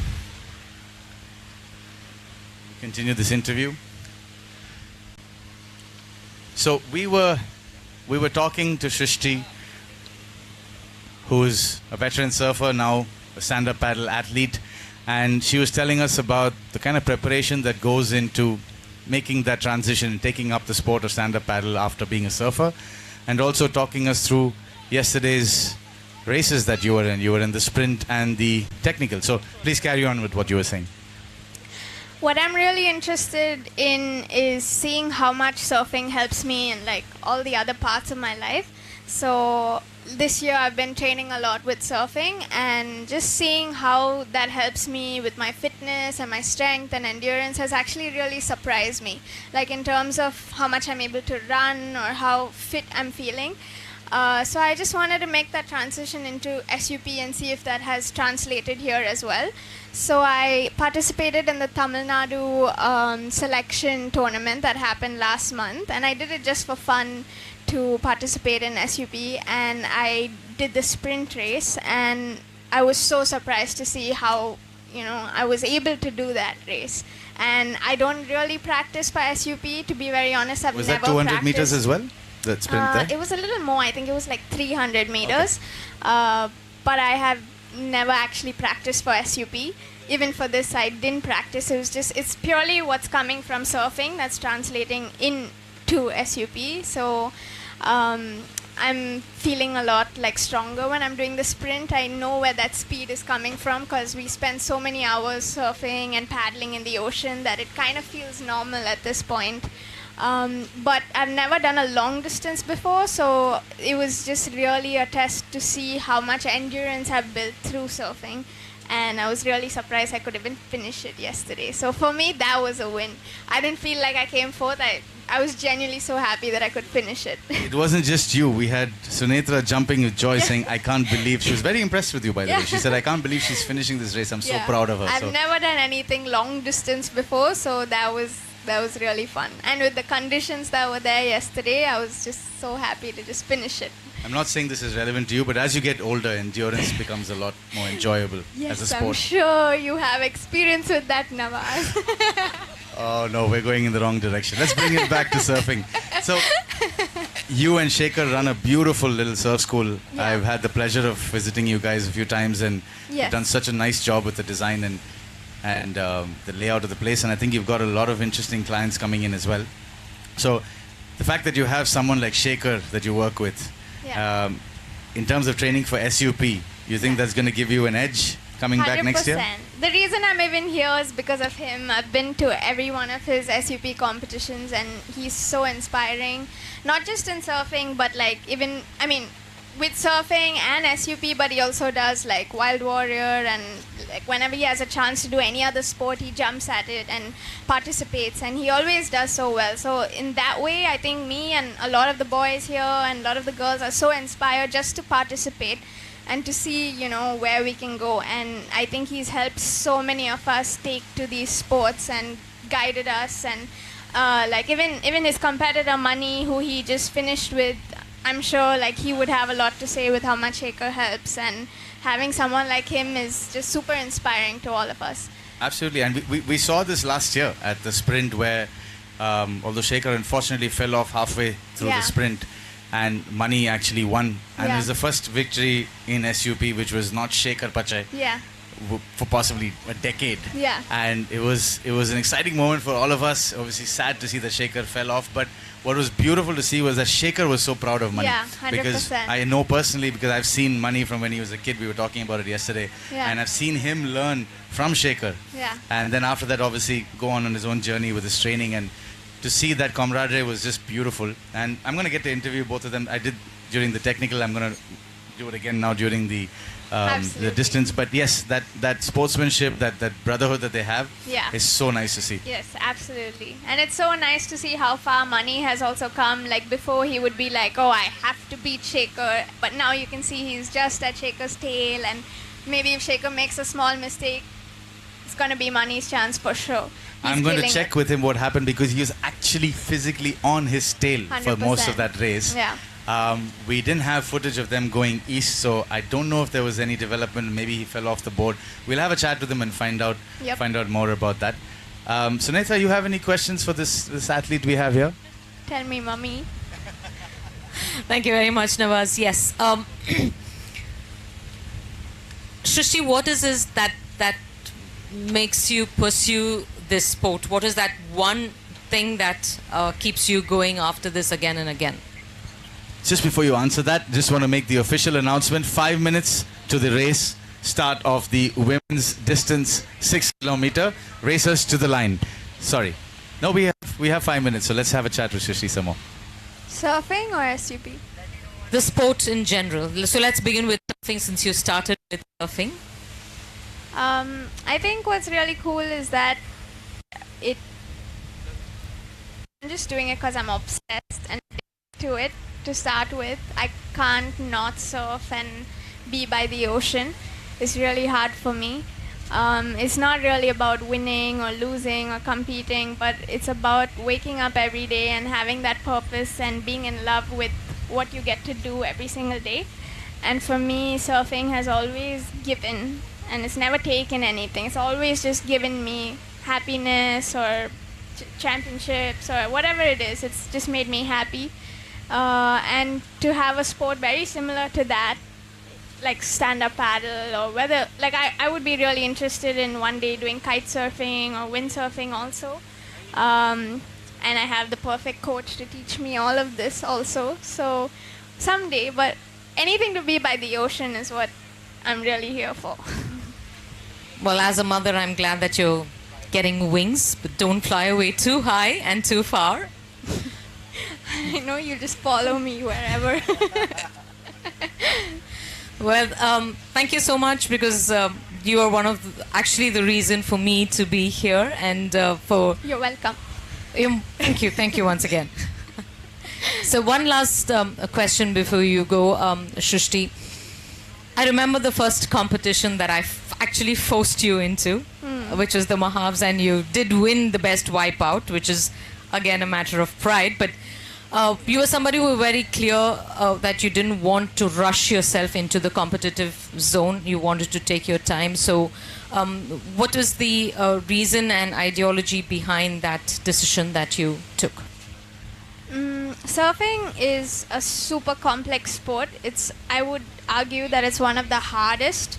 So for me, it was more than anything, I wanted to become a good surfer. I still want to be a really good surfer. So sometimes it's nice to win a few championships here and there, get a gold, get a silver. It's nice. But at the end of the day, it's about, am I a really good surfer? Am I where I want to be? And so it doesn't really matter to me if I'm winning or losing, but at the end of the day, I want to improve and become better. And, you know, nothing's going to stop me from doing that. It can take however long, but I know where I want to get to. So, yeah, the first wipeout was the first competition I won best wipeout. And I would argue that I won that competition because the winners got t-shirts and I won a leash. So that was a big advantage. I used that leash for like 5 years. But yeah, it's just the journey of becoming a good surfer, becoming a good athlete, and the kind of person that it makes you into. And I'm very happy with where it's taking me. Thank you so much, Shrishti. Always a pleasure having a chat with you, and this time Same in front of a with you. camera. Yes. And we have 2 minutes to the start of the race as we see the race officer make his way to the start Yep. line. Last question before you go. How bad is the injury and are we going to see you in action in the sprints? I thought it wasn't that bad yesterday, but I was struggling to walk today. I'm gonna ice it and see if it gets better. But I had a doctor tell me that it's not a good idea to compete and I should give it some rest. I don't want to make it worse because it would get better. Well, there your mother says go for it, your doctor says no. This is going to be a tough one. I'll have to ask my coach. Well, Yeah. take care of yourself. I've Thank had you. multiple knee injuries. Don't take it lightly. Yep, Don't for sure. make it worse. We need but, it for surfing. but mother knows best, so hopefully we get to Mother. see you in the water. Mother's doing anything to get me out there. Let's Well- go watch the ladies. Yes, and that whistle that you just heard was 1 minute to go. So we're going to make our way. Thank you. And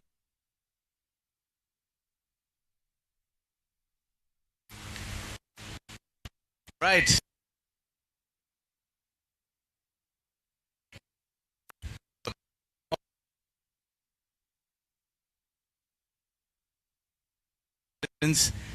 We had a couple of spots, unfortunately, but still have 4 athletes in this race. This will be a ranking race. This will be a medal race. Prize money awarded, so everything on the line. 6-kilometer distance. 15 seconds, says the race officer.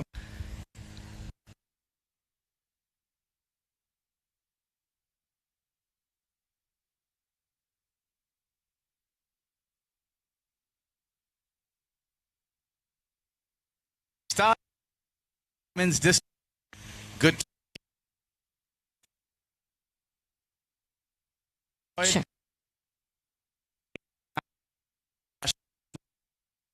This is in place.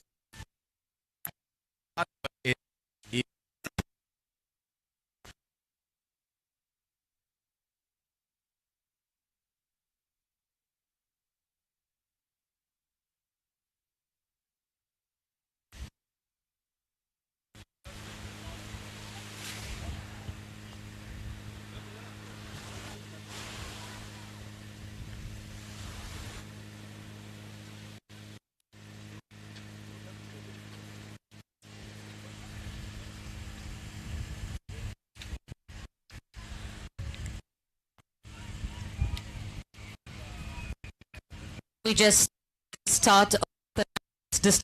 Women, 6 meters.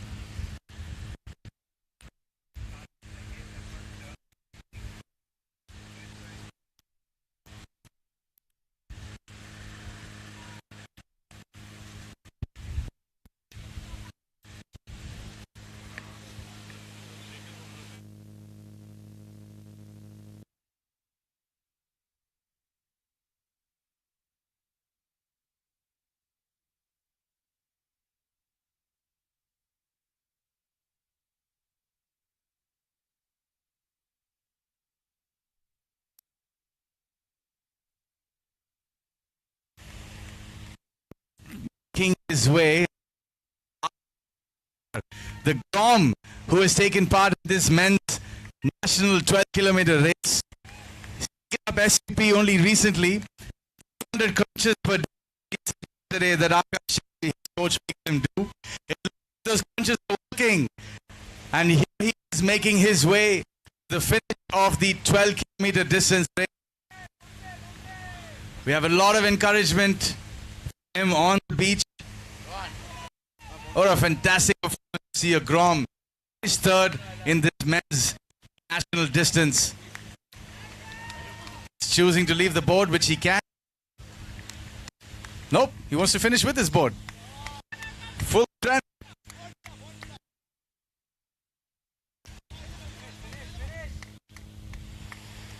And there you have it, ladies and gentlemen. Akash Pujar, third place in the men's national 12-kilometer race, Palkbay SUP 2024.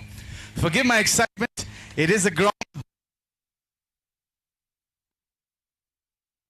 About to say here for a Grom. Well done indeed. Pujar. Akash Pujar.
distance race.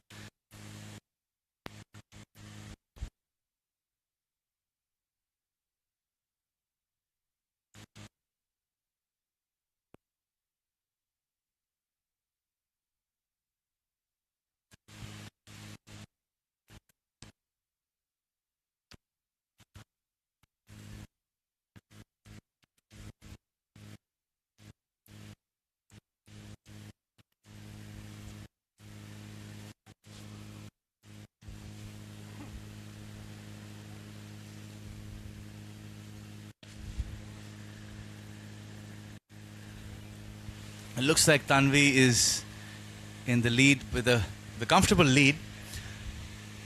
The wind has changed direction a little bit. At the start of the men's race, we were looking at an east-northeast wind. I think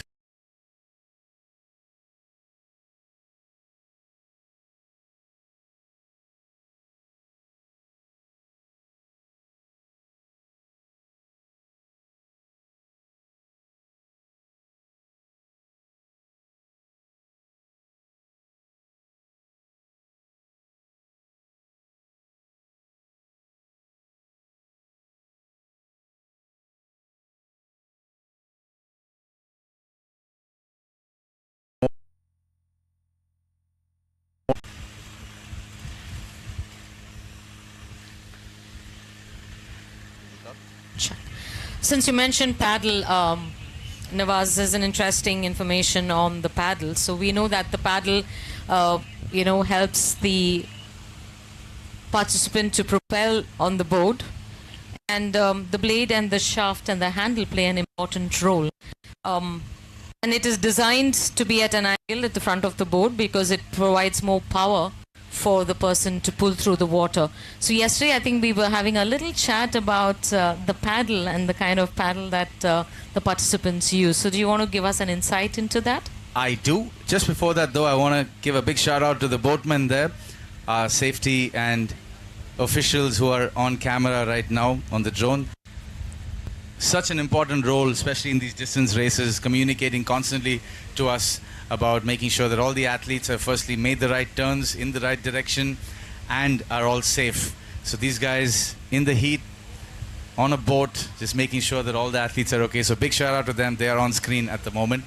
But coming back to your question about the paddle.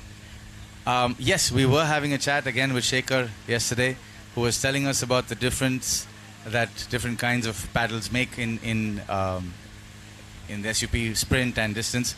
And I believe, if I'm not mistaken, the width and the length of the paddle is chosen based on the build of the athlete. So the smaller frame and the lighter you are, you're able to go for a more narrow paddle and gives you ability to have a higher stroke rate. If you are on the bigger side, maybe someone like me, I probably need a paddle a lot wider than most. But if you have the power to be able to pull more water with each stroke, you use a wider and a longer paddle. There are some regulations on the width and the length of the paddle, the actual face of the paddle that you can, but as long as you're within that, I believe athletes choose based on their build and their frame and also the kind of race that they're taking part in. But the leisure SUP paddles are all adjustable because different people use the same paddle. Once you get into competitive SUP, I think the carbon fiber ones are all single shafts, so they're not adjustable. They're made to your specifications. So this is all I know about paddles. I don't know if you've heard any more. Not at all. Like I said, I just did a little bit of my homework to sound a little more intelligent than the storehouse of knowledge sitting next to me. We have the 4th place athlete of the men's 12 kilometer making his way back. That looks like it's Naveen, isn't it? Yes. 17-year-old Naveen from Pirappan Valasai. So a local hero. Looks like this race is taking a toll on him a bit. He's gathering his energy to make sure that he makes his way back. Naveen, you can make your turn and come back to the finish line. 17-year-old Naveen.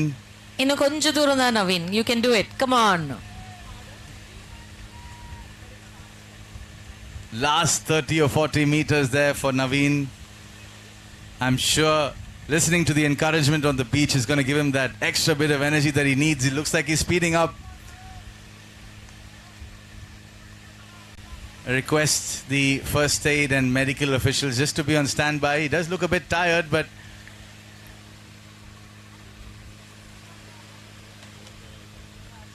can you please keep some hydration ready for this athlete? No assistance, please. No assistance. Please let him finish the race. Guys, don't assist. Just take the board only. Race முடிக்கிட்டோம். Yep. Grab your paddle, cross the line, and we're all here to help after that. You can leave the board. You can leave the board, Naveen. It's okay.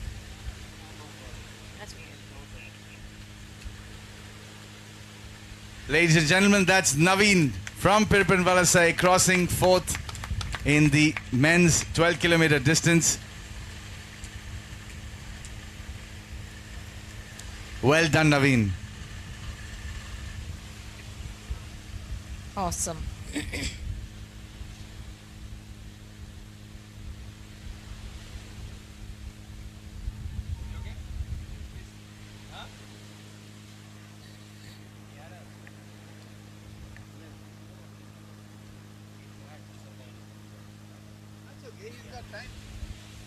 Check.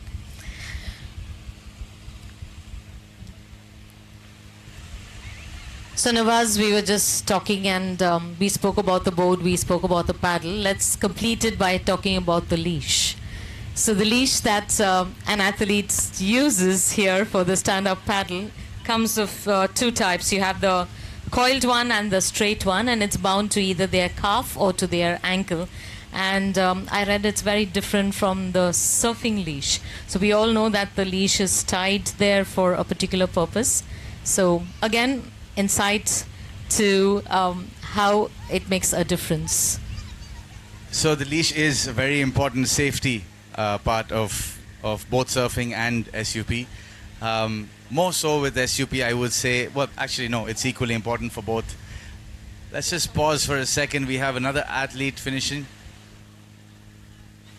I believe that's Manjunath Nayak in bib number 34. Wow, he has the energy to prove a proper turn. Stepping back on his board, doing a sharp turn there. He looks like he has a decent amount of energy left in him. Nice strong finish there by Manjunath. Powering through these last few strokes as he makes his way to the beach.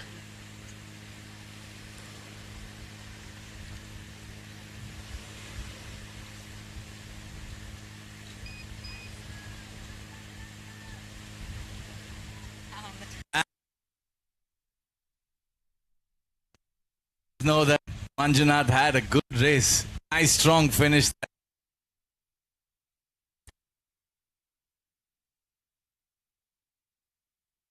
Manjunath. Well, so just coming back to the leashes,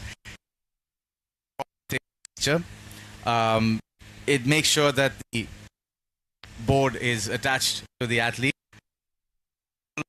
Ways of using a leash. You find the leashes are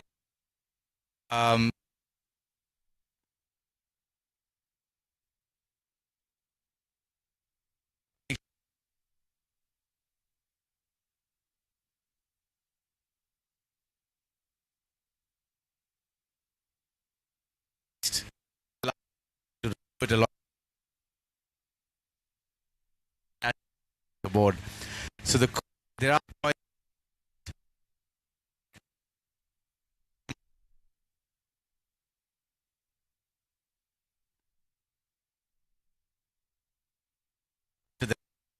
so that bit of especially over can play a big impact. So that's my understanding of different. Maybe we can get some of the athletes to tell us a little bit more.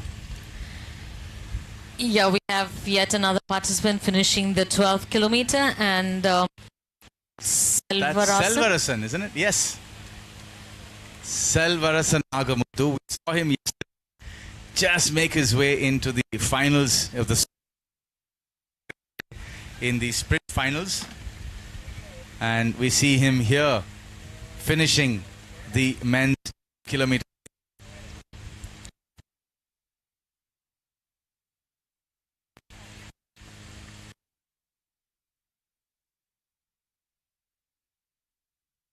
Himself. Deserve a round of applause and a big congratulations. So, Nawaz, will it be too to talk about the fin? Yeah.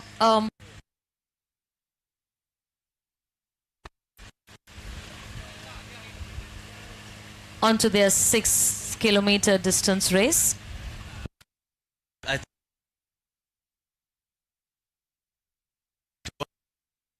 Crosses us, she will be and passing the mark just over.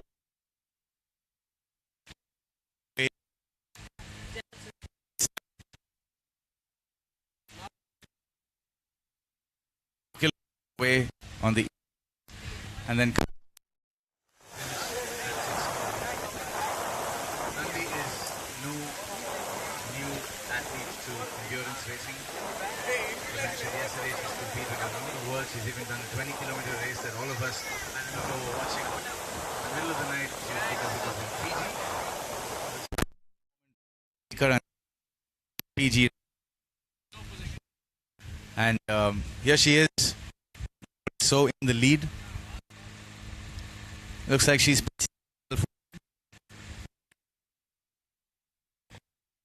We have the other athletes. It looks like 2 of them have made their turn. I'm just trying to spot the fourth athlete rather.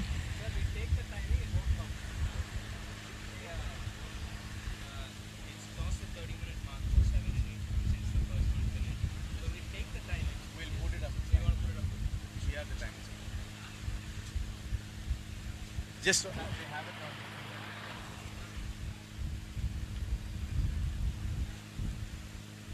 See a bit of dark clouds going over us, but the north wind seems to be pushing it away, so hopefully we only get the good part of having a dark cloud, which is a drop in temperature, and not the weather, not the water on us. But we are by the water. It is a water sport, so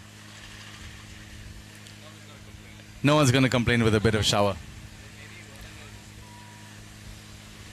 As we see Tanvi just with a healthy lead, looks like she's got a good, at least a 500-meter lead from what I can see over the athlete in second place. I'm not able to spot that athlete at the moment, but from what I can see athlete in second and third well past the second turn.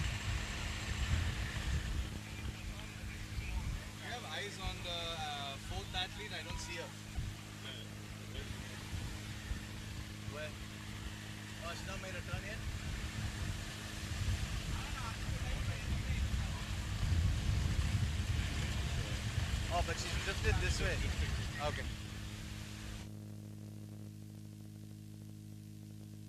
Check. We have spotted all 4 athletes, which is good. Tanvi making her way past the start-finish area, which means she is now past the 2-kilometer mark. We've got the second, third, and fourth place athlete all making their second turn, which is at the 1-kilometer mark, making their way back towards us. The wind coming in from the north, pushing the athletes towards the shore. So there's going to be a lot of right side paddling as they're heading towards the east. That you'll probably notice with when the drone footage is close up.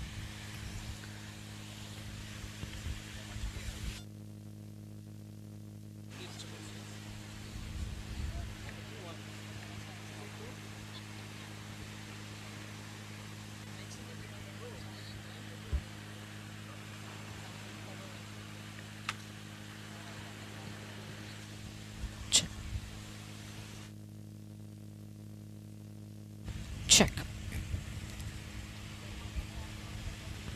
Welcome to the 3rd edition of Day 2 of the Palkbay StandUp Paddle Challenge 2024. under the aegis of Surfing Federation of India, the Tamil Nadu Surfing Association, supported by the Sports Development Authority of Tamil Nadu, TT Group, Yolo, Quench EV Battery, the Residency Towers, Ocean Ambassadors, and the event hosted by the Quest Academy. Ladies and gentlemen, right now in progress is the women category of the distance race, and it is a 6-kilometer race. So, we have a bit of time. By the looks of things, we're waiting for the last couple of athletes to finish the men's race and watching the women make their way past the 6-kilometer race that they are in. I request Shekhar, Mani and Akash to please join me for an interview at the interview screen backdrop, and let's hear from them as to how this race was. I have an idea as to what Shekhar might say. I'm going to ask him to maybe leave it off the mic.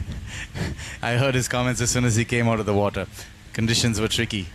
So let's hear more about it from these athletes. I'll be back after a short interview.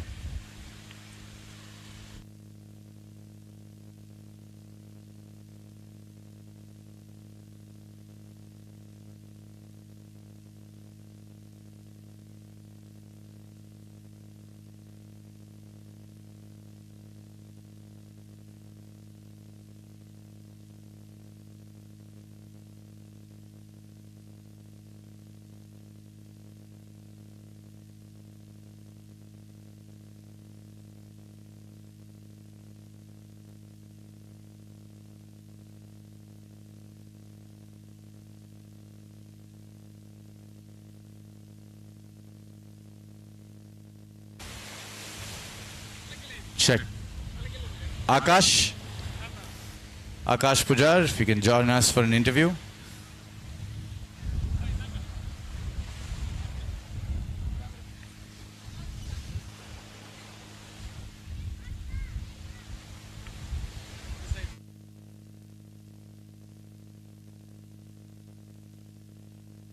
Check. Check, check, check, check.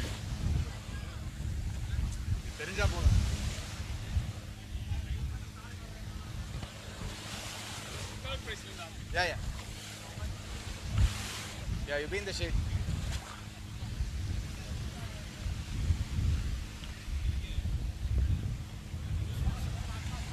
Akash Pujar, are you here?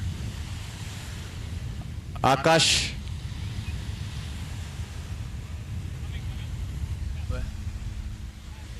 And Akash Shetty also, if you could come and help me with the translation, that would be helpful.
Check, check. Are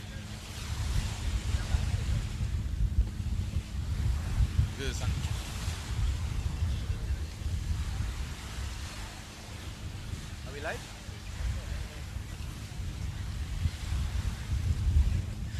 Ladies and gentlemen, we are here at the Palkbay SUP Challenge 2024. We just witnessed, well, still underway is the men's 12-kilometer race, but we have the top 5 finishers already complete. So we're going to have an interview with the first, second, and third place athletes. It looked like a very tricky race, but let's hear more from the athletes. I'd like to invite Akash Pujar, who finished in third. Akash.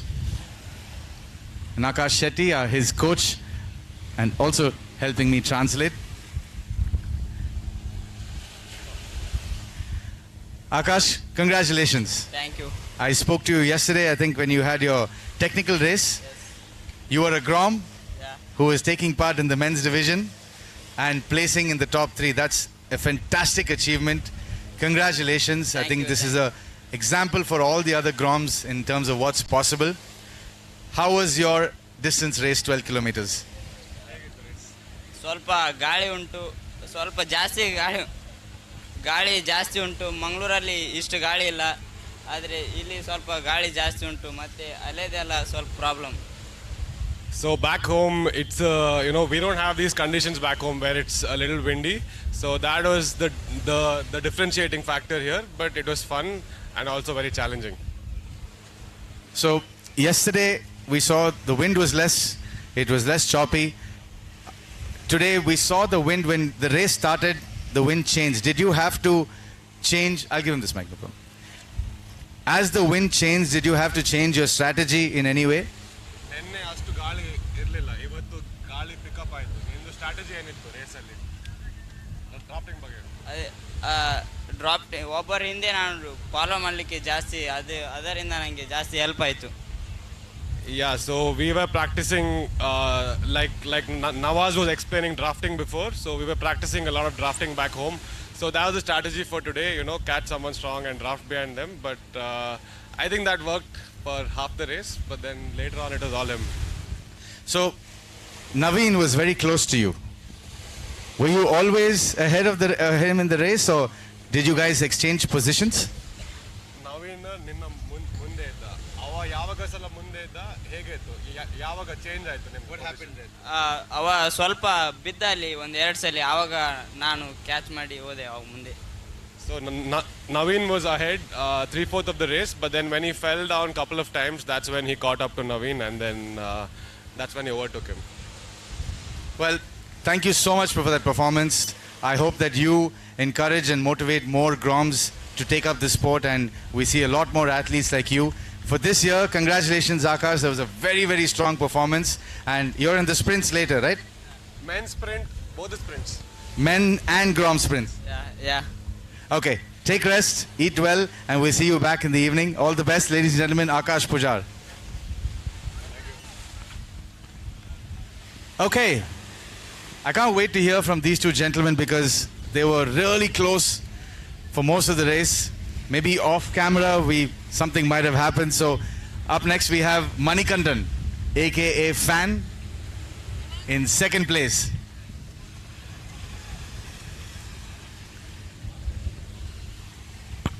Mani, we'll just pause for a second while we see an athlete finish the race. Is that Sudhakar? Yeah. That's Sudhakar Jena in bib 31. Looks like a crowd favorite, finishing strong.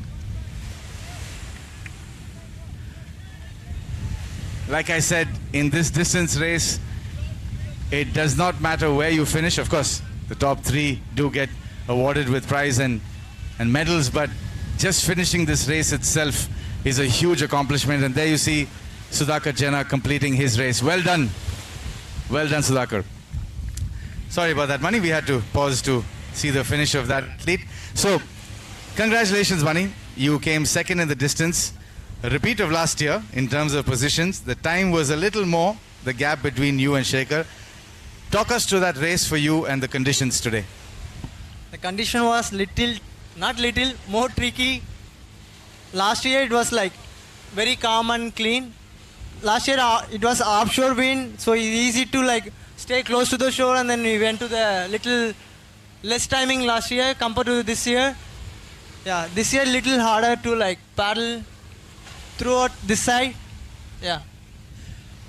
So we did notice that there was, I think, about a 5-minute difference between last year and this year for you, right? You were in the 123 and I think you were 128 all this year, so about 4 or 5 minutes difference. So that's all down to the conditions. Last year you were 123 and this year, the same course, I think this year you were 128 if I'm not mistaken. Or 120. Last year I finished 1 hour 23 minutes, 30 seconds. 33 seconds, yes. Yeah. And this year it was 128, I think, if I'm not mistaken. So I didn't know the timing. yeah, I think of it's this year. 128. So that difference is basically because of the conditions. Condition, yeah. And obviously you've gotten better, but the conditions got trickier this year. But we did notice on camera there was a lot of drafting, and you were right on Shaker's tail for majority of the race. And I don't know at some point, I think off camera, I don't know if something happened. There was a big gap that developed between you and Shaker. Did something happen? Did you fall off the board, or were you not able to keep the draft going? Talk us through that. While going upwind, it's easy to drag. While coming on the downwind, it will be harder to like dragging the boat. Because if I do little faster, I can hit the Shaker boats. So I went little sideways, so I can go little downwinder. Then while going upwind, again I could like catch him, and that's my strategy while going back. But unfortunately, I didn't make it. So did you fall off at any point, or did the lead the gap just I increase? fell thrice in the race. So that's why the gap developed. Because we were watching you closely. Right as you passed us after the first, in the half of the first lap, you were hot on his tail. You were almost touching his boat. You were that close as you were going up in. But when you came back around, there was a big gap. So you fell down on the way back here? While coming back, yeah, I little lost my energy. Then I came back to the normal back, like. No, we figured something like that happened. But nevertheless, it was a very strong race from you. I've seen you over the years go from strength to strength, both in distance and sprint. The exciting sprint race is coming up later today. I can't wait to see you in action. But for today, strong race, strong performance. Congratulations on your distance second place. Thank you so much. Thank you so much, my friends, family, and my sponsor, TT Group. Thank you, Mani. Thank you so much. Thank you so much. That was Manikandan, ladies and gentlemen. And now we get to hear from the champion of the men's distance 12 kilometer, Shaker Pachai.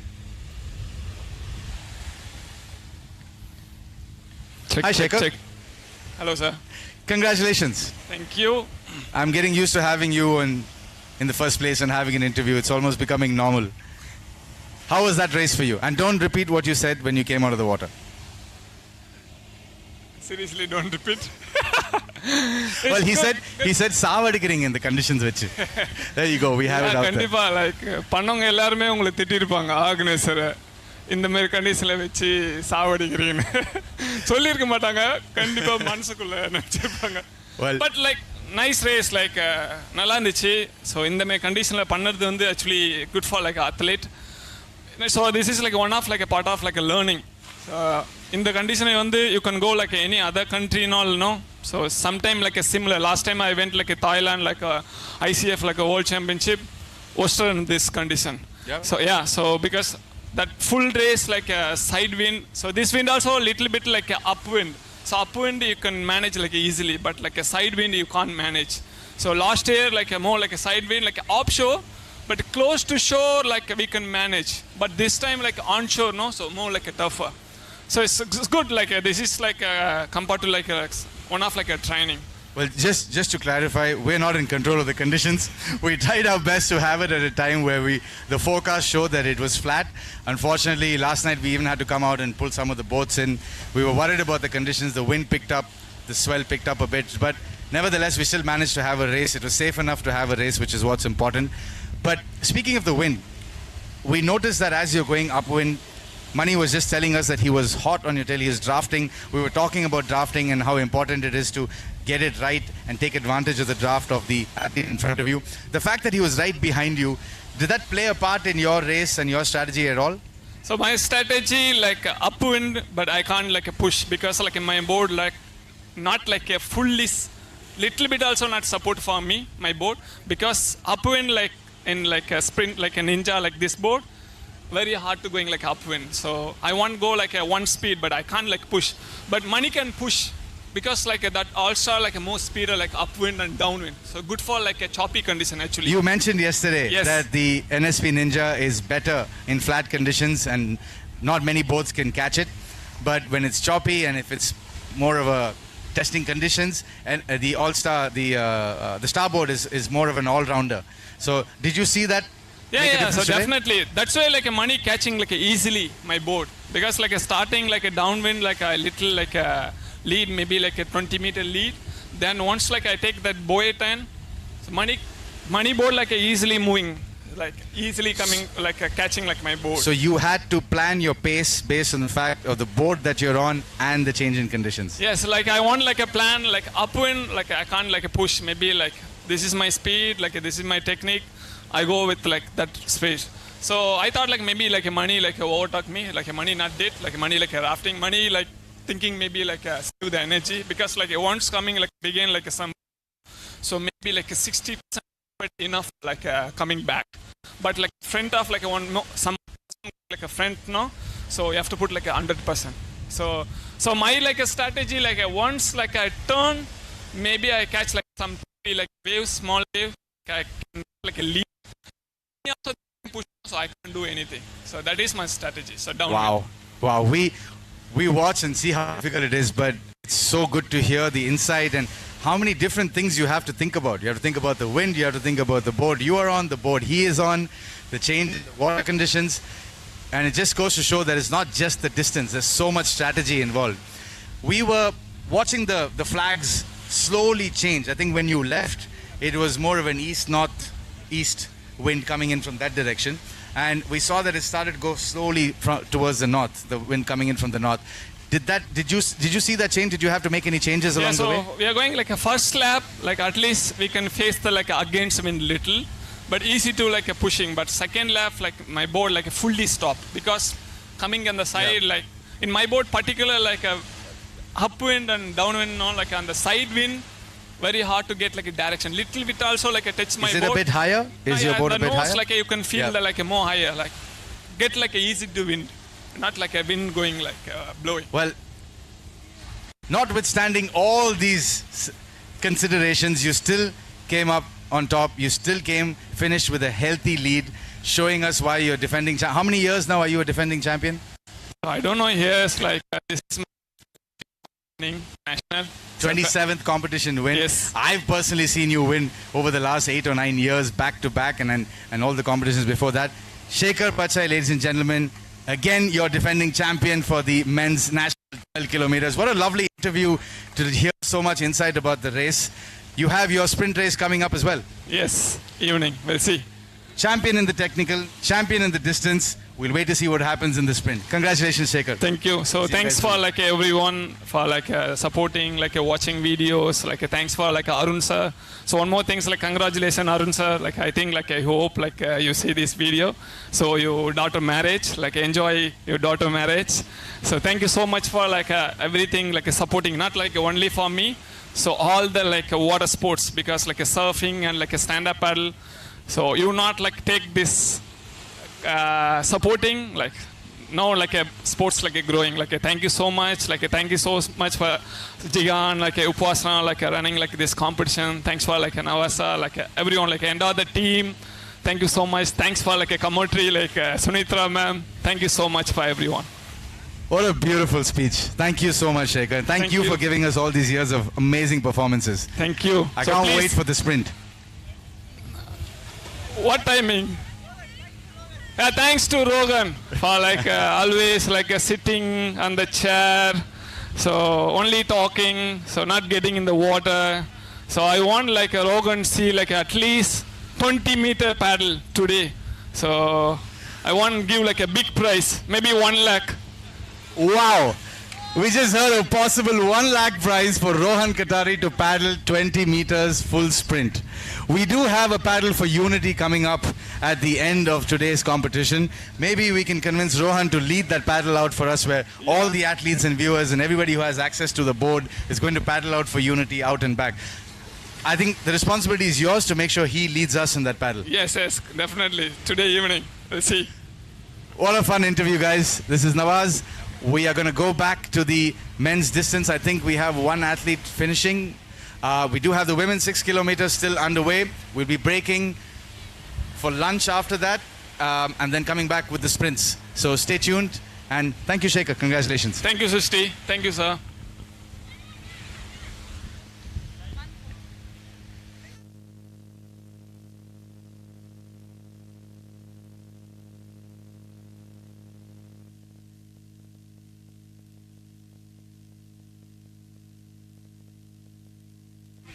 check.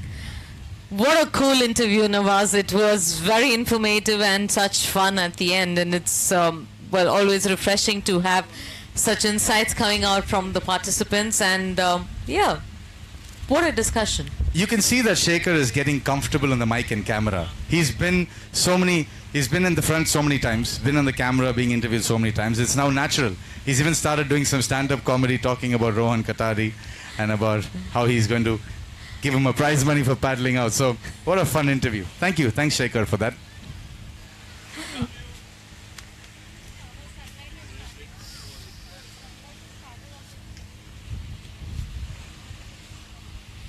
So that was the interview of the winners of the men's national distance, 12 kilometers. You're right now witnessing the nationals distance women 6 kilometers. And in the waters we have Priyadarshini, and I was told that Priyadarshini is a doctor by profession, and every year she's been participating in this event.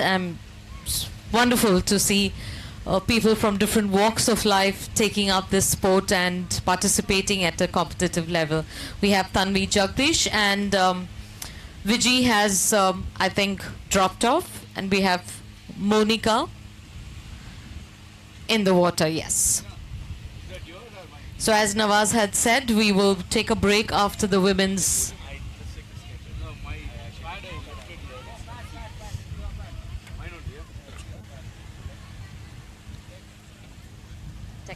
So actually, my correction, we do have the technical race, the men's open 2 kilometer technical race that is going to be immediately after the women's distance, after which we will break for lunch.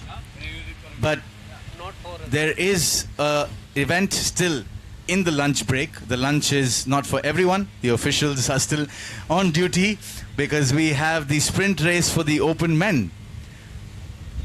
And after which we have a little bit of a break as per the schedule, 45 minutes, and then we come back at 2:15 and we start off with the sprints all the way till the end.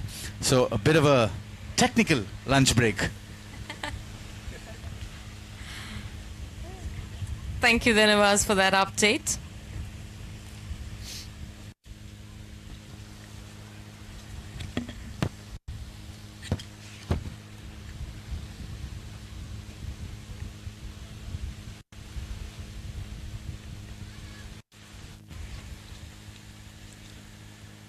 So as we check what's on the live footage, it's a close-up on Priyadarshini, it looks like, making her way through the 6 kilometer course.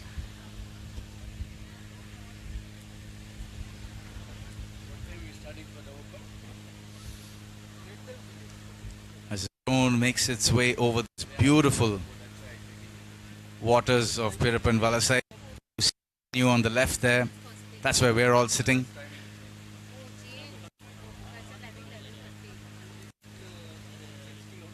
Closing up, that white mark that you see there is what is going to be the last turn that the athletes make. These flags giving you an idea of the kind of wind that we have today.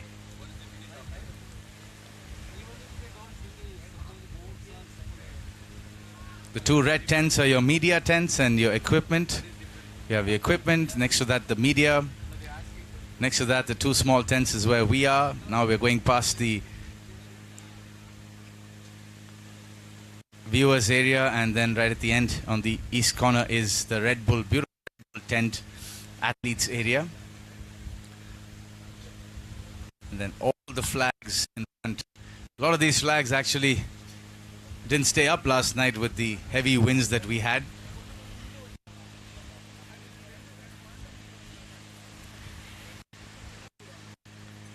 Having a chat with Jihan and asking him what are the normal evening plans here in Pirappan Valasai, and he said that most of the time he's on storm duty, which means that if the wind picks up, you got to make sure you rush to the beach, to the water, make sure you pull the cat in, help the fishermen help you, and you make sure that all the boats and all the vessels are safe. So with the beauty of nature comes its own challenges.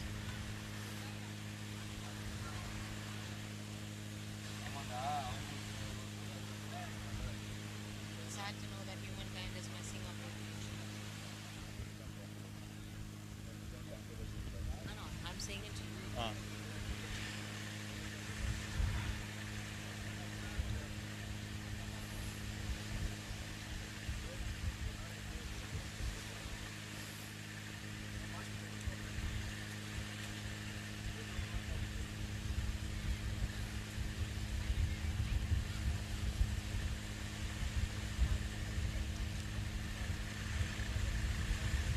Check. Ladies and gentlemen, thank you once again for joining us on the day 2 of the 3rd edition of Palkbay StandUp Paddle Channel Challenge 2024. That was a slight tongue twister there. Let me repeat that. It's Palkbay StandUp Paddle Challenge 2024 under the aegis of the Surfing Federation of India, Tamil Nadu Surfing Association, supported by the Sports Development Authority of Tamil Nadu, TT Group, Yolo, you only live once, Quench EV Battery, the Residency Towers and Ocean Ambassadors. The event hosted by the Quest Academy.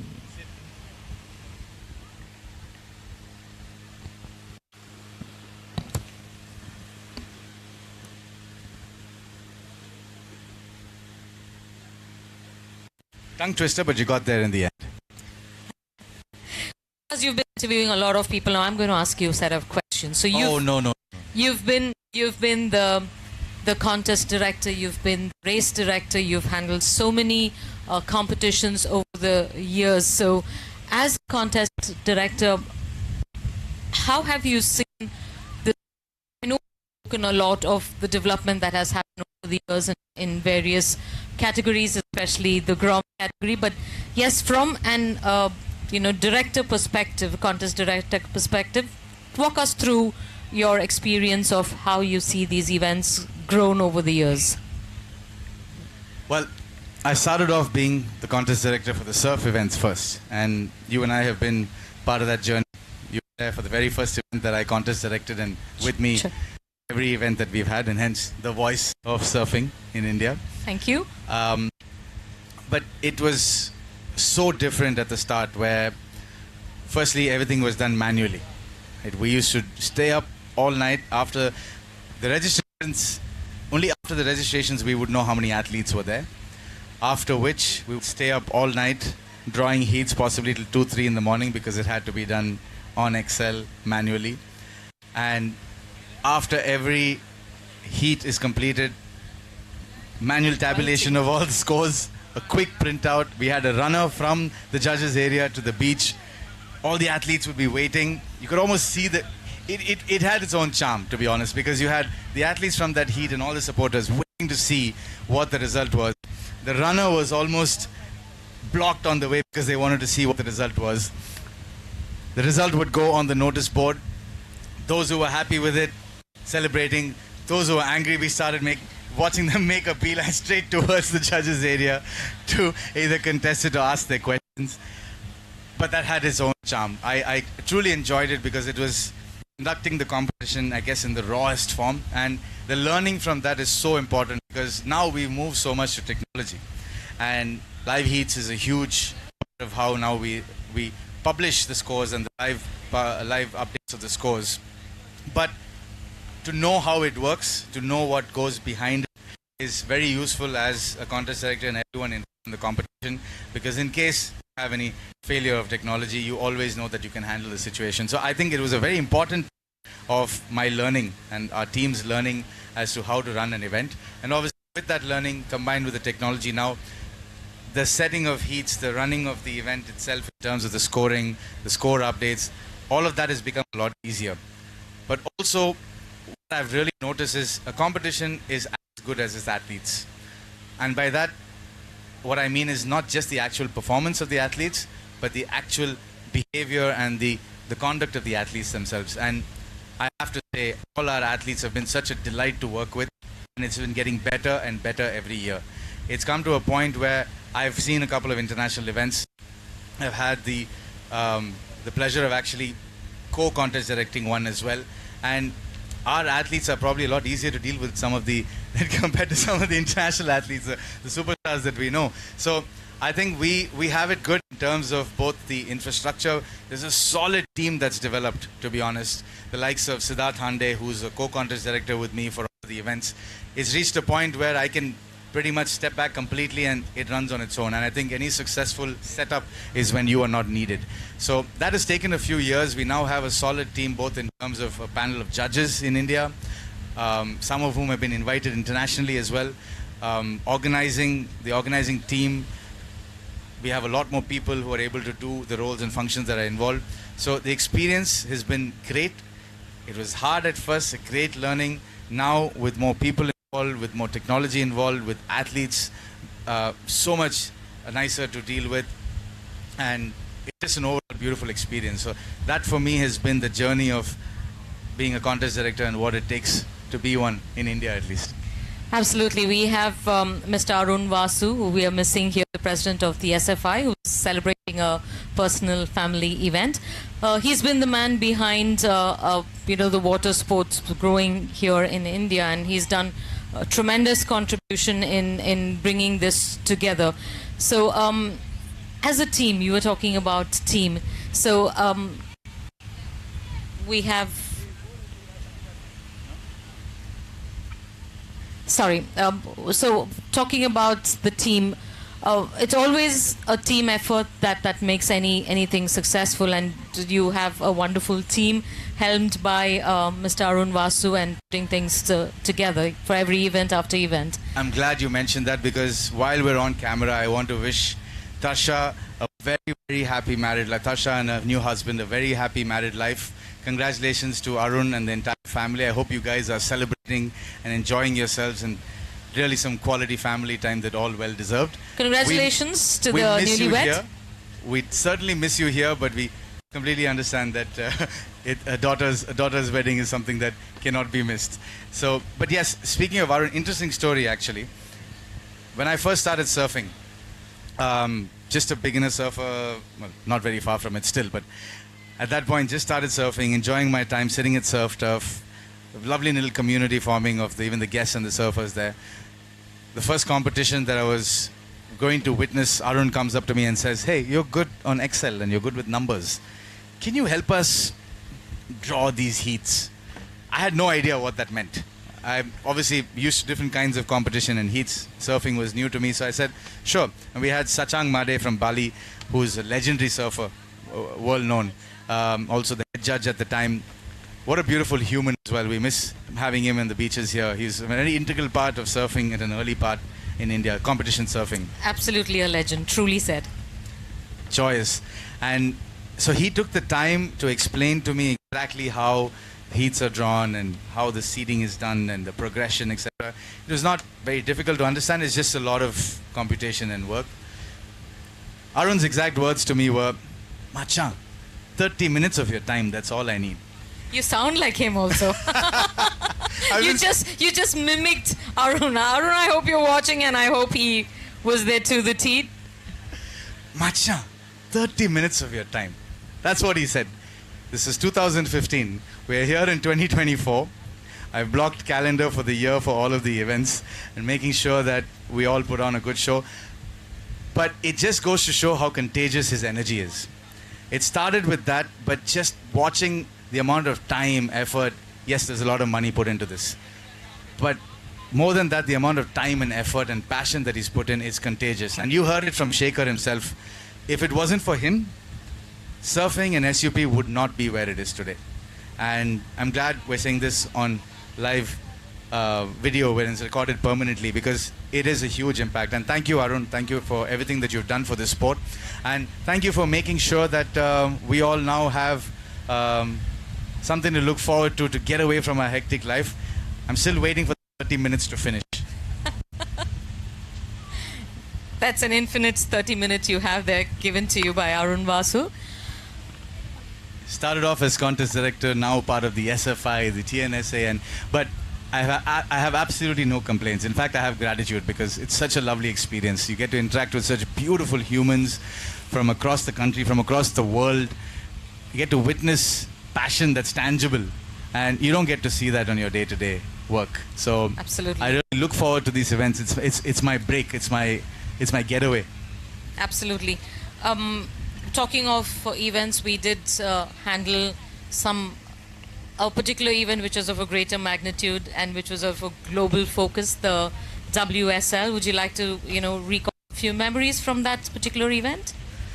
Absolutely. To start off with, the WSL crew, in exact words, said that this was by far the best experience they had in a new country hosting an event, a WSL event for the first time. And that, I think, is a fantastic achievement for everybody involved, right? It's a pat on everyone's back, I guess. Absolutely. And the reason we made that happen was because of the Tamil Nadu government. It required something, support of that magnitude to come in and back us and say that, hey, it's a new sport, we don't know much about it, but Honorable Minister Thiru Udayanidhi Stalin said, I'm with you, go for it. And that kind of support and backing is what we needed to make sure that we put on one of the biggest events surfing has seen in our region. So it was an amazing experience, both from the organizing side. We learned a lot in terms of the kind of infrastructure these guys work with.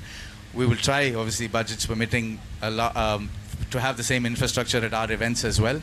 But just interacting with these guys, they do this on a full-time basis, right? So it's like clockwork. The kind of judges that came, the kind of technology they use, and the team as well was a lot of fun to work with. The level of surfing, amazing. We had actually one of the surfers who was there. I remember Shino Matsuda, who she came first or second, I can't remember, but she basically is from Japan, and she went on to qualify for the Olympics. So someone who was in our shores then went on later and qualified for the 2024 Olympics. So that's the level of surfers that we had. All of them loved the sport, they loved hospitality, everyone went away with a smile, and the only question they had was, when is the next event? So unfortunately we couldn't have one due to some technical reasons that we had. I think we had elections coming up at that time, so it was not conducive to have a competition, but hopefully we'll be back soon with it. But overall, a great experience, a great learning for us. Got to see some great surfing. Our surfers, the Indian surfers, competing with some of the best surfers in Asia as well, made them realize where they are and what they need to achieve to compete at that level. As a result, WSL after that gave us wildcards, where Indian surfers have free entry into the competitions around the area, which again, kudos to them for doing that. It is a commercial organization, but they felt the need to step forward and say, we'll help out in the way we can. And we had a couple of athletes as well. I think Kishore went down to one of the competitions. We have a few athletes who are interested in going for these events as well. So overall, I think a fantastic experience, great learning for us, and a step in the right direction. Thank you, Nawaz, for recalling that lovely memory and of that event. And he was mentioning the location. Just to bring you all onto the same page, the location was Mahabalipuram, and the backdrop was the show temple. What better backdrop can one have for such a lovely sport and an event of that magnitude? So thank you very much, Nawaz, again for recalling that memory of the WSL. So coming back to the Parkway, we have the women national distance in progress, the 6 kilometer.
requesting the athletes of the technical men's open 2 kilometer. Gopinath, Panchavaram, Jyotish Joseph, Kannan N, Prabhunathan R, Vembarasan N, Muttu Rajeshwaran, Tachna Murthy, Gokul Raj, Priyadarshan, Kuruvilla Anchiril, and Sarath CS. Could you please come and meet me at the judges area?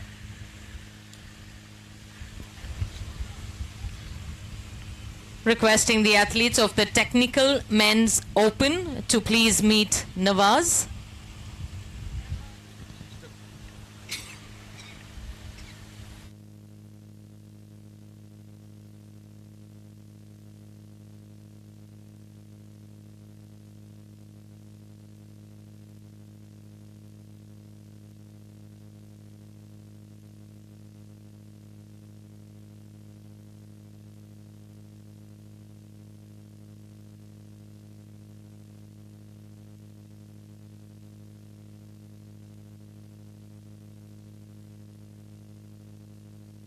Check. This event is captured live, requesting all those of you who have your links to please share it with your family members and friends so that they can catch and not miss out on this lovely action happening on the day 2 of the Palkbay StandUp Paddle Challenge 2024.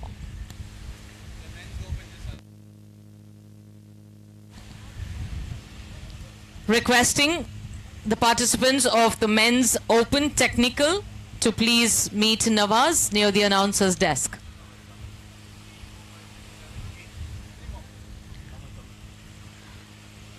Technical men's open participants, I've said Mr. Nawaz meet Pannavum.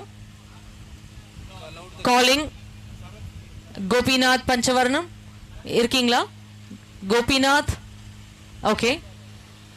Jyotish Joseph.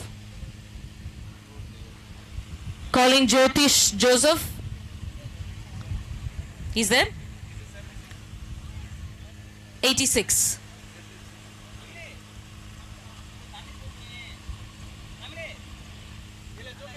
Kannan N. Okay.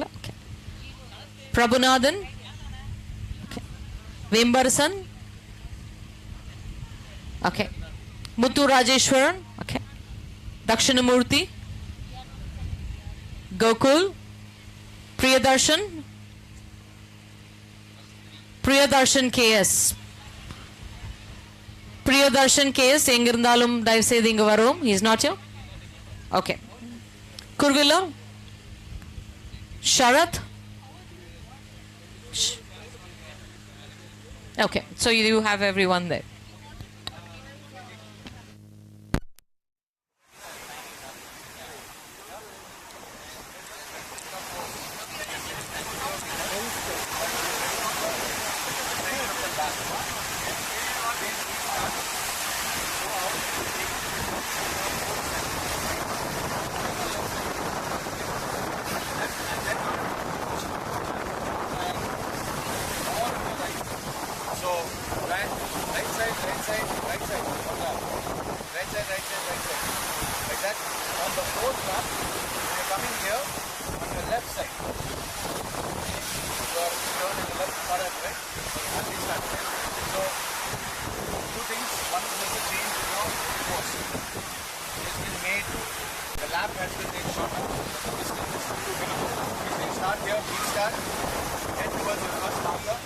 RedBull white marker and take it on the port side, on the left shoulder.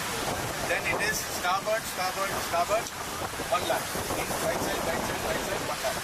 Same way, 4 laps.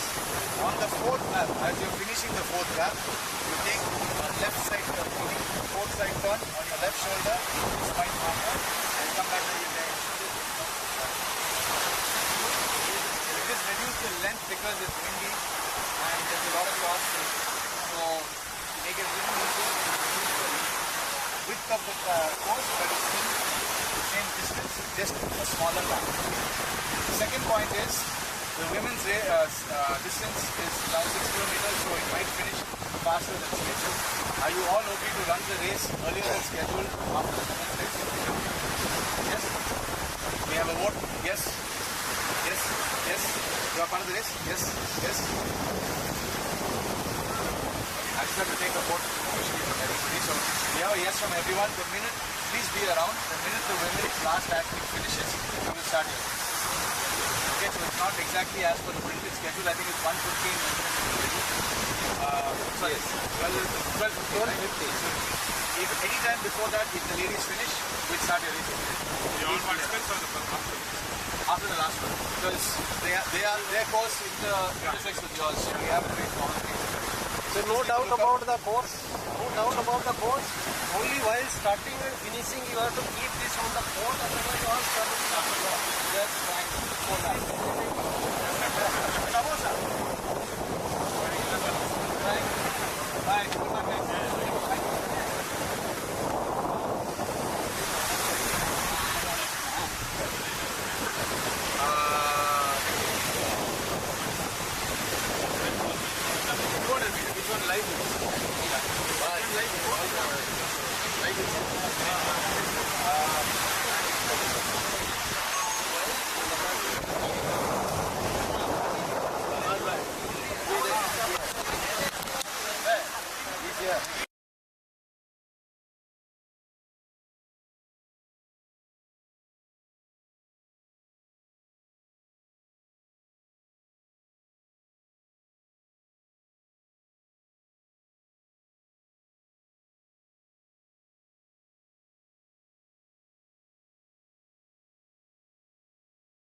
This is the Palkbay StandUp Paddle Challenge 2024. This is the third edition and we are on day 2.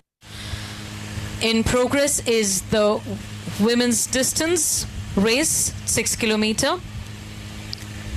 This event under the aegis of the Surfing Federation of India, the Tamil Nadu Surfing Association, supported by the Sports Development Authority of Tamil Nadu, TT Group, Yolo, Quench EV Battery, the Residency Towers, Ocean Ambassadors,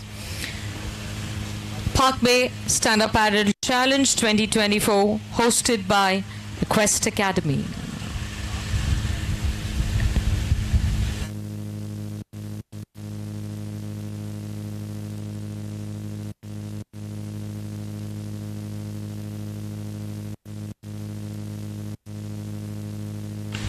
We see the drone catching up with the race leader for the women's 6 kilometer, Tanvi Jagdish.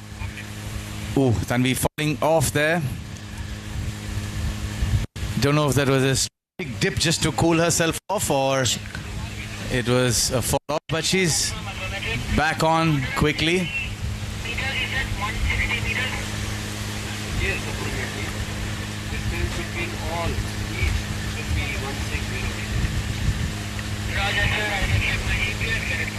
Check. So we have Tanvi making her way back. She's the leader of the 6 kilometer distance women's national race. And a leader by quite a distance by the looks of things, because I don't spot the second and third place athletes behind her as yet. But we do have a safety boat out there tracking all the athletes, so they are in good hands. Tanvi having to battle this north wind, a cross-shore wind, sorry, an onshore wind coming in from the north. I'm used to north being a cross-shore because we're on the east coast in Chennai, so north means cross there. But Tirupin Valasai, the beach, as you stand on the beach, you're facing the north, so wind from the north here is an onshore wind. We see the drone following Tanvi in the last stretch. Looks like she's got about 100 meters, maybe less than 100 meters before she makes the last turn on her left, and then the dash to the finish line. Tanvi looking very comfortable.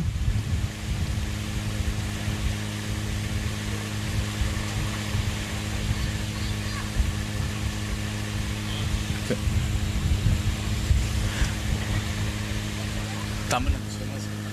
The volunteers are there, no? They've asked them to Pasangal swimming பண்றவங்க please சைடுல போயிடுங்க.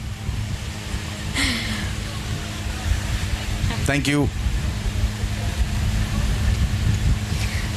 பசங்களா தயவு செய்து தண்ணியில இருந்து வெளியே வரவும். Side. இல்லனா சைடுல போயிடுங்க. மிக்க நன்றி. There you see Tanvi making the final turn. Tanvi will now have the wind on her back, literally helping her way in.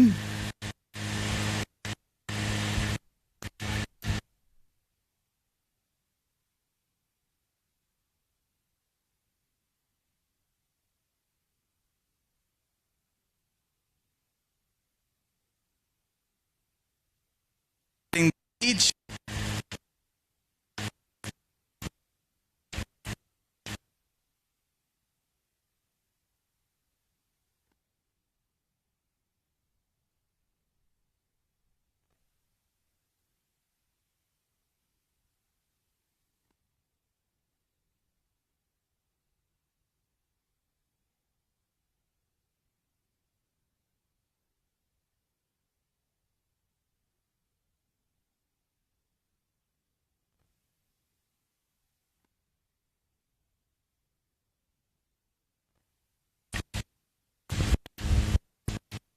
we had four athletes who started this race. One unfortunately had to retire.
As we have some footage of the officials on the boat there. No, that's Jihan setting the markers for the next race, which is the men's open technical 2 kilometer. We have a change in course. We'll talk through that a bit closer to the race. But we have Jihan there setting the markers with GPS trackers to make sure that we are as accurate as we can be in setting the course.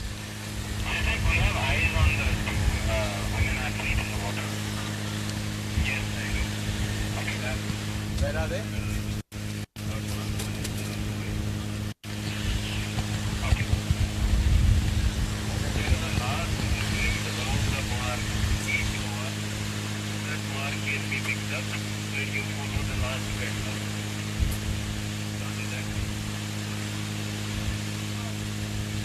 So we just have confirmation from our officials on the boat on the east, further, the mark further east from us, or for the distance, that the second place athlete has made the turn. The third place athlete is approaching the turn, and hence, and from there on, there are 2 kilometers away from the finish from us. And immediately after which we will have the men's technical 2 kilometer, men's open technical 2 kilometer race, and then have our technical lunch break.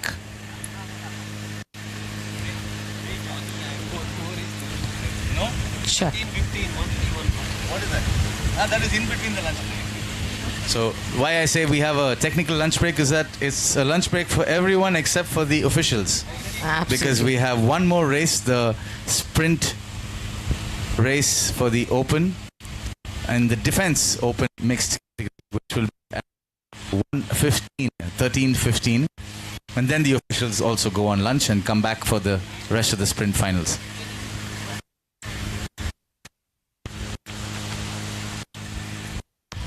Well, I can clearly see that you're very you were talking about jalebis and samosas a few minutes ago, and now you're talking about missing lunch or having lunch. And did you have breakfast? Yes, I saw you having breakfast. I had a bite. I don't think that counts as breakfast. That's a choice that you made. Considering my size, I need a full breakfast. And just to clarify, it was not me talking about jalebis and samosa. It was our race officer, ML Sharma sir, who was describing the course to the men's open division as a jalebi, which was a samosa. So that's where you heard the jalebi and samosa, not from me. Don't let my size make you think that everything to do with food is uttered by me. How descriptive indeed. Very, very visual, and you know how a jalebi looks? That's why I corrected him and said that it's not a jalebi, sir, it's a samosa. So we'll go through the course. I mean, we've now built up the anticipation so much that I'm sure that everyone watching wants to know if the men's open course is a jalebi or a samosa. So we'll be back soon to explain the difference and which food item we have chosen to be the inspiration for the men's open technical race.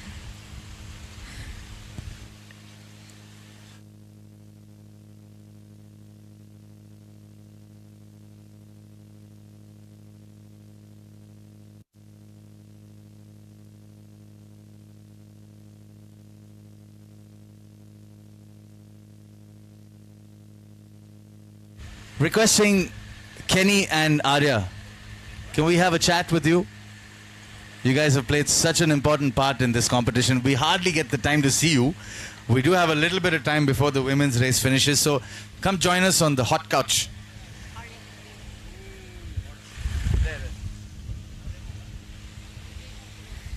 Not Arya from Game of Thrones, no. Arya from Pune, I think. Bangalore, sorry.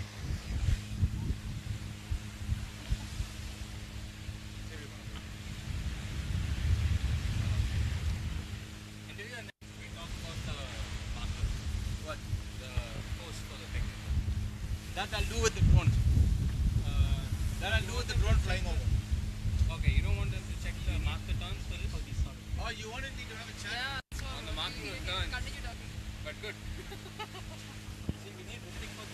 Check. Nawaz, while you're going to get their appetite also up talking about jalebis and samosas, maybe you could ask them their experience of being, volunteers and helping out before you get into the menu part of it. But the intention was to have a chat with them both about the samosa jalebi course, as well as get their view and take on what it's been like to be part of this event. But we're waiting for the camera to pan back at us. He seems to be attached to Jihan, marking the jalebi course at the moment.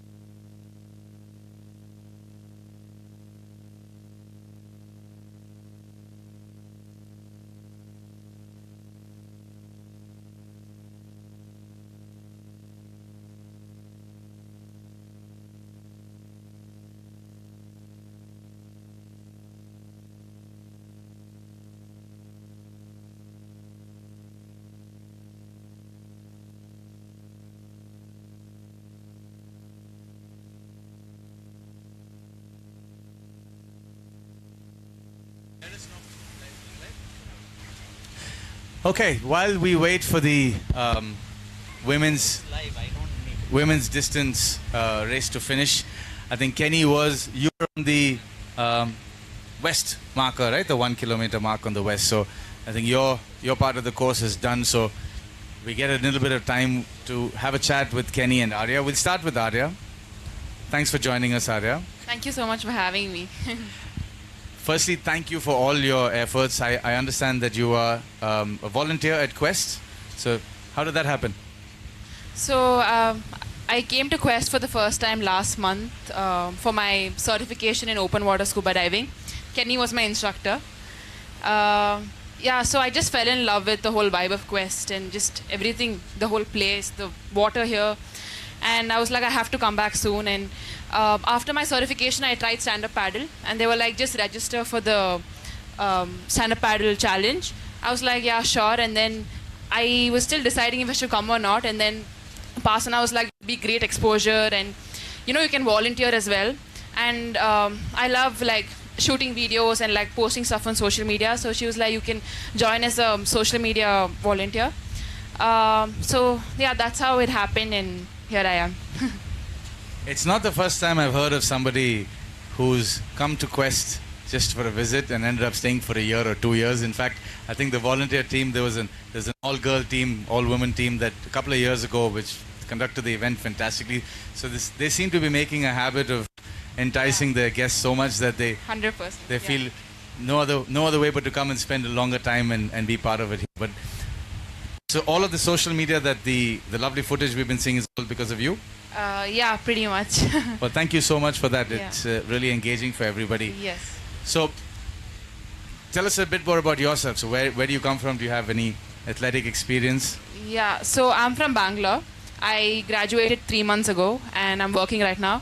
But I used to be an athlete myself. I used to take part in the triple jump and 100-meter hurdles at the national level. Oh, wow. But then I had to quit because of a back injury, which was sort of recurring. And so then I switched to triathlon for a while. I love doing triathlons for fun. And right now I'm just exploring different sports like rock climbing, stand-up paddle, surfing, to sort of see what I can, sort of specialize in now. Yeah. How is your back injury playing out in stand-up paddle? Because there's a lot of lower back and core involved. Yeah. And of course lower body. But how is your back holding up? Yeah, so post my injury, I did a lot of physio and all of that. So, and strengthening for my back mainly. So it's gotten better for sure.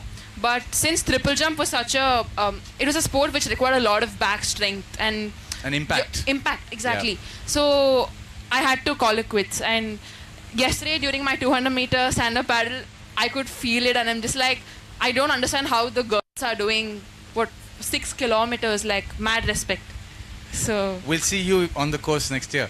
From what I understand, trained correctly and done correctly, it can actually help strengthen your back as well. So yeah, because it's a low impact sport. It's a lot of strain on it, but it's a low impact. So Yeah. that's why I asked how it works on your back. But how's the experience of this event been so far? It's been great, honestly. Like, usually I'm on the other side competing, and it's nice to be on this side, sort of. You're competing here as well. Yeah, but I'm not trained, and it's not professionally. So, but yeah, just the whole vibe and the community and the people that I've met has been great. Like, meeting so many like-minded people who love the beach just as much as me has been awesome. Yeah. Awesome. Well, Yeah. thanks so much. We'll come back to you now. We'll have a quick chat Thank with you. Kenny. I hear Kenny is very good on the mic, so I look forward to having a chat with him. So, Kenny is a piano player? That's a good intro. I just heard someone say at the back that Kenny is a piano player. So, Kenny, you work at Quest, if I'm not mistaken? Yes, that's right. I work at Quest. So, what do you do there? So I'm a scuba diving instructor. I've been since August, and I'll be here for a couple more, or maybe a month more. Yeah. Okay. So, I did my course in Bali, not barefoot. I did it in the islands. Forget what they're called now. Anyway, it was in Bali, lovely waters, and I did the first part of my course here as well. So, do you do all of the courses just in these waters that we see in front, or where are the dive sites here? To be honest, when I joined the place, I had very little idea of what Palkbay looks like or what the waters will be like, the reef and all of that. But as soon as I got here, I understood that it's a very vast variety of, a lot of species of marine life, and we also have artificial reefs out here. So it's a very good place to start off diving, okay, because it is shallow. The conditions are usually flat. Today is a little different. But it's a really good place to start off, and yeah, that's why I mainly stuck to this place so far. Yeah, I remember last year after the competition, Jihan took us out and we did some snorkeling, and there was decent visibility. I remember Gili Travangan. I don't know why it skipped my mind. So I got it done got my certification done in Gili Travangan. Obviously, beautiful dive sites there, but we're not far off here. I've been to some of the snorkeling sites. I haven't been diving here yet.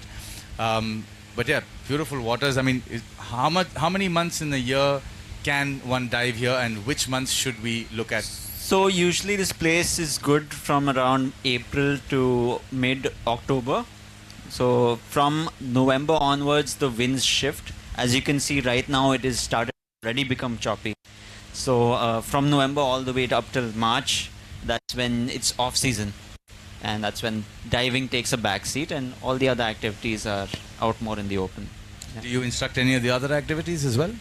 Not yet, but I'm looking forward to getting into windsurfing. During my time here, I've tried a hand at windsurfing, and it's something that I like to do, and I enjoy it. So maybe that's one thing I'll pick up.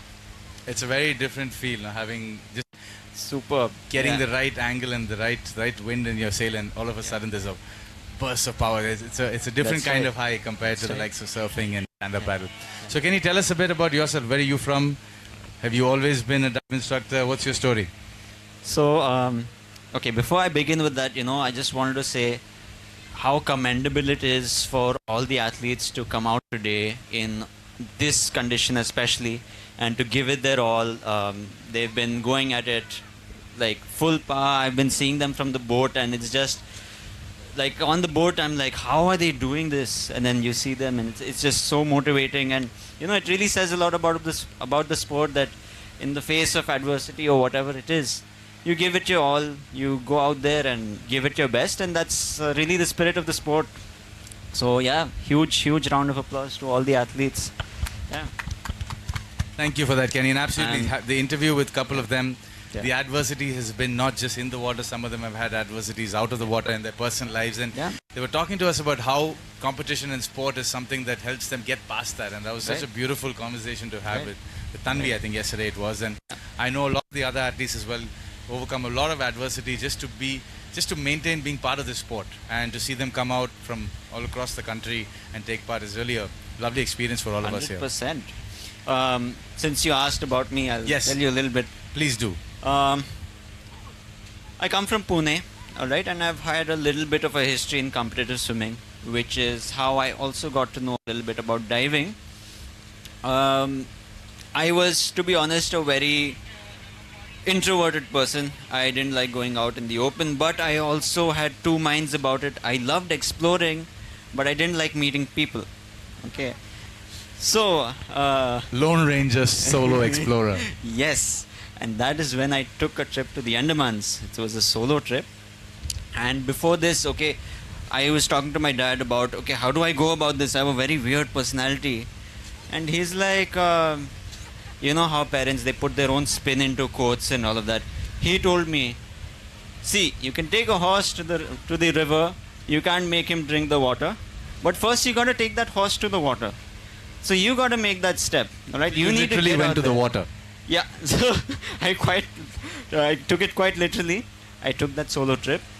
And I found myself enjoying it because, hey, underwater you can't talk. So strategic selection of the very sport. Strategic. Yeah. But throughout the years, I've been doing this for about 2.5 years now. I've started to enjoy the aspect of teaching students. So far, I have about a few courses, about maybe 60, 70 students under my belt. And it's always a new experience talking to them, figuring out what background they come from. Like I've taught students that were scared of the water, were hydrophobic, and that really teaches you yourself a lot about how one can maintain their composure and get somebody to just be calm by talking to them and figuring out where they come from. So that's been like a huge motivator for me to get out there to people and make a difference. Yeah, that's all it's about. You started off the story by telling us how you're an introvert, and now you're saying your motivation is getting out there and talking to people. Yes. That's what the water and diving has done. Yes. Fantastic. Actually, I had a question on that. When I did my certification, it wasn't a consideration because I'm comfortable in the water. I do know how to swim. But how much of a prerequisite is it to take up? How can you go? So, to learning about scuba diving, you do need some sort of comfortability in the water. Even if you can't swim 100% professionally, it's fine as long as you keep yourself calm and be able to float in the ocean. Everything is okay. You just need to meet a prerequisite of 200 meters before you start the first course. So that is a prerequisite. But that 200 meters can be anything. Doggy paddle can be. Yes, you can on your back. You can doggy paddle. You can even rest for a bit, float on your back and continue. But like I said, it's mainly testing you on seeing your mentality about being out there in the open ocean. If you're able to maintain yourself there, then you should be okay. Yeah? I can tell it'll be a good experience diving because you explain the requirement to be calm. Your tone changed. Everything is it's exactly how the instructors talk when you're underwater. You can hear say all that you can't. But that's interesting insight for anyone watching who's interested in scuba diving. A lot of water sports, especially underwater, there is a fear of I don't know to swim that well, or I don't combat the conditions of open water in the ocean. So basically, as long as you can get from point A to point B comfortably, you can dive. Well, yes, but there's obviously a lot of other things that go into it as well. Yeah? Of course. So, there's a lot of equipment, there's handling air mixes and... Definitely. It's more mental than anything. Okay, but yeah.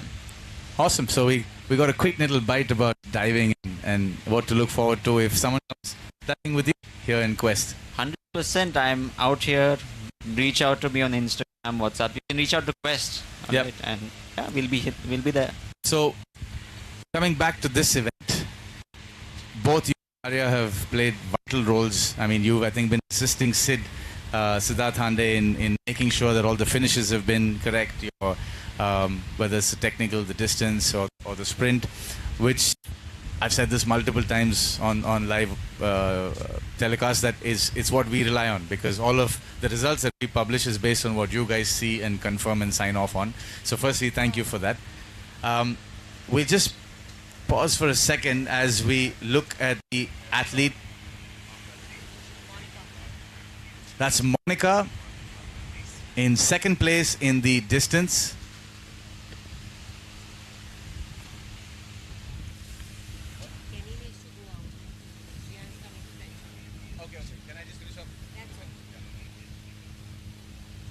Ladies and gentlemen, that's Monica making her way to the finish line. She is the athlete in second place in the women's 6-kilometer distance national division at the Palkbay SUP Challenge 2024.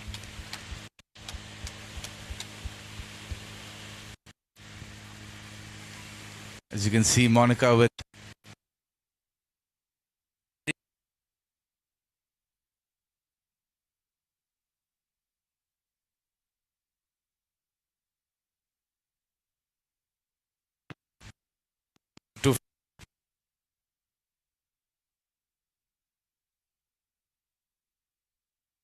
then Monica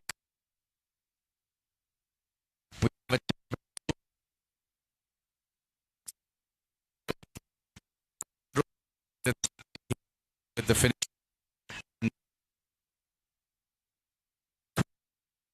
What's your experience been and being part of it? So it's a huge responsibility. So in many ways.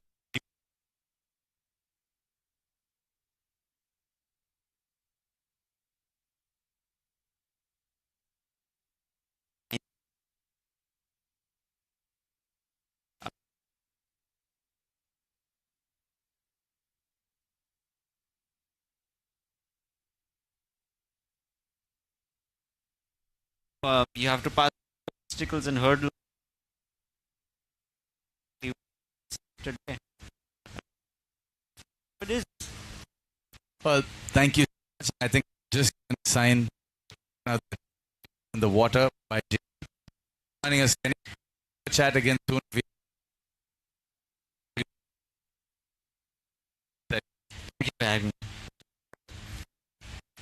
Arya, what's next for you? I have my 200-meter finals. Wow, so that's Yeah. coming up after lunch. Yes. Any special preparation that you have for it? Not really. I've stand-up paddle only once in my life, but I'm hoping it's a beach start because I really want to run into the ocean with while holding the board because it looks really fun. Well, yeah. we haven't made that official call yet, Yes. but we are Spring. waiting to see how the conditions progress. Yes, a beach start sprint is actually, it can get technical and tricky, Yeah. but it's a lot of fun to watch for us. But I don't know how much fun it is for the athletes. Yeah, but, I don't think I'll be able to stand on the board, but might as well give it a try if That's it the is. spirit. Yeah. That's the spirit. Well, for everyone watching, first time ever doing stand-up paddle, but competing at an event of this scale. Congratulations on the progress so far, and all the best for your upcoming heat. And thank you so much for Thank joining you us so and having much. a chat. Yeah, it was lovely talking to you. Yeah. Pleasure. Thank Thank you. Bye bye. Where's the last athlete? Long quest.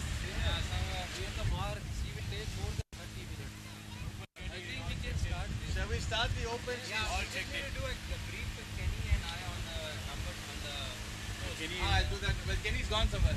Why is there? Kenny, Kenny, Kenny. He's going on the. Kenny. No, he's going on the boat. You're going on the boat? You're going on the boat? Yeah, he's going on the boat. Coming up will be the technical men open final. Requesting athletes Gopinath Panchavarnam, bib number 74, Jyotish Joseph, bib number 86, Kannan N, bib number 108, Prabhunathan R, bib number 106, Vimbarasan N, bib number 42, Muthu Rajeshwaran, bib number 78, Dakshinamurthy, bib number 75, Gokul Raj R, bib number 102, Priyarshan KS, bib number 103, Kurvila Anchal, bib number 105, and Sharath CS, number 84.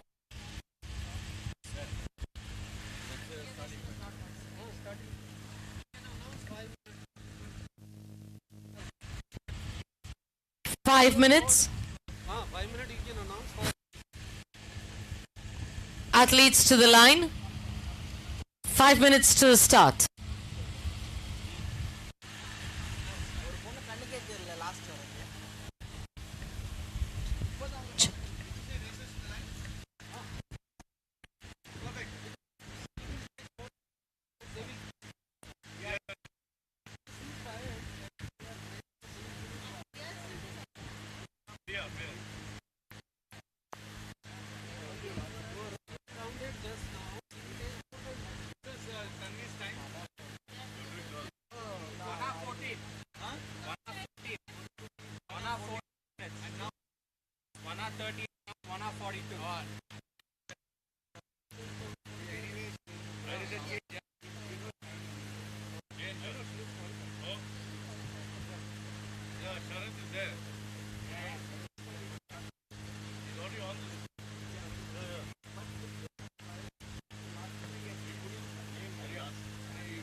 What time is the technical lunch? What time they serve lunch?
The athletes of the sprint mixed defense open 200 meters to please meet Nawaz.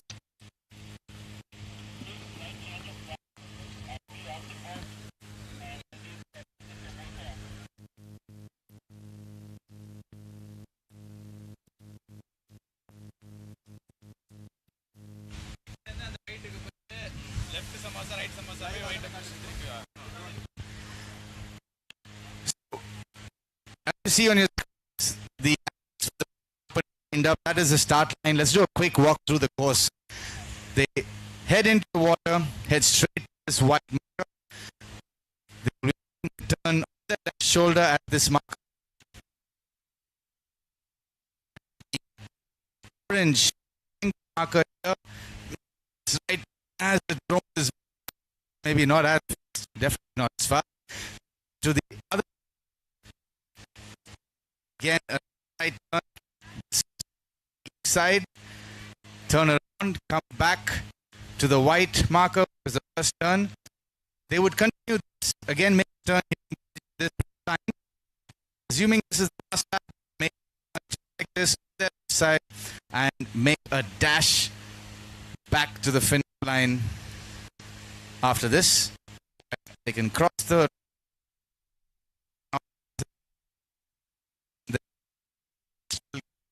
finish. Us to walk as we see the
tricky for these athletes.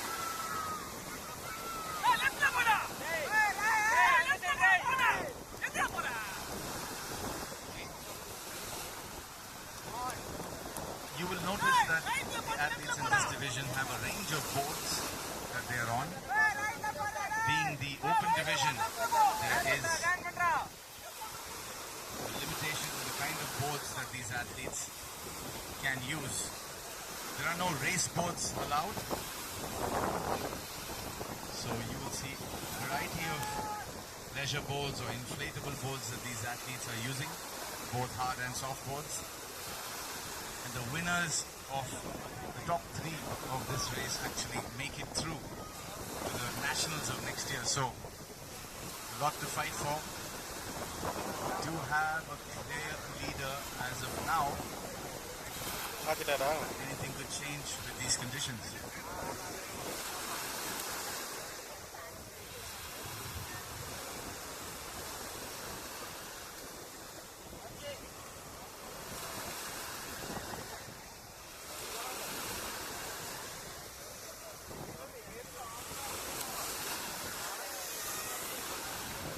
So much fun watching this thing with the drone operator talking about the folks.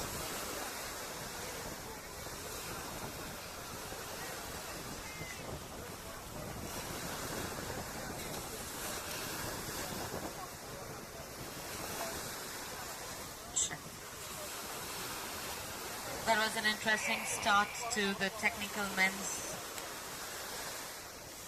open.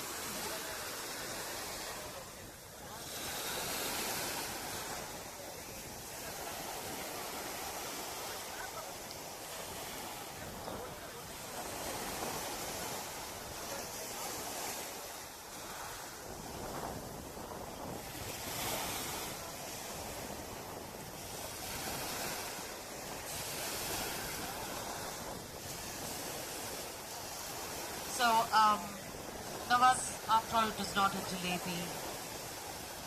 I think it's a very clear samosa, yes, it's a triangle.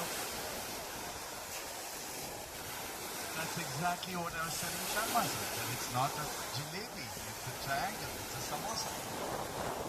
Now, everyone saw on the drone that it is a samosa. Well, I've been technically corrected by the race officer saying that what he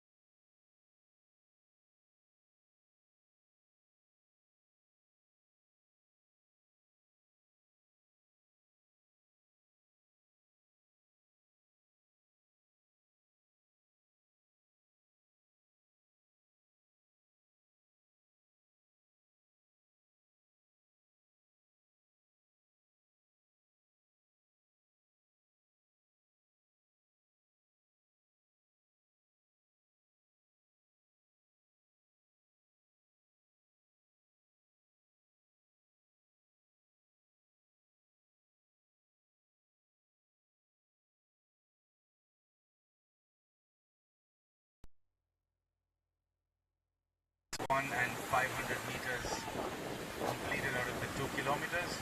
Who do we have there?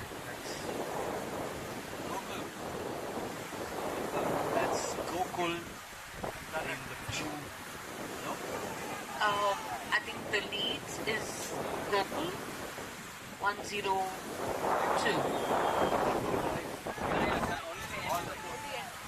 Followed by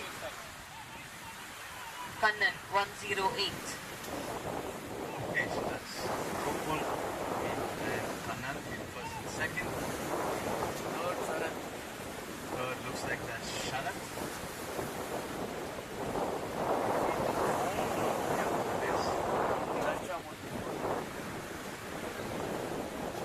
Dakshinamurthy.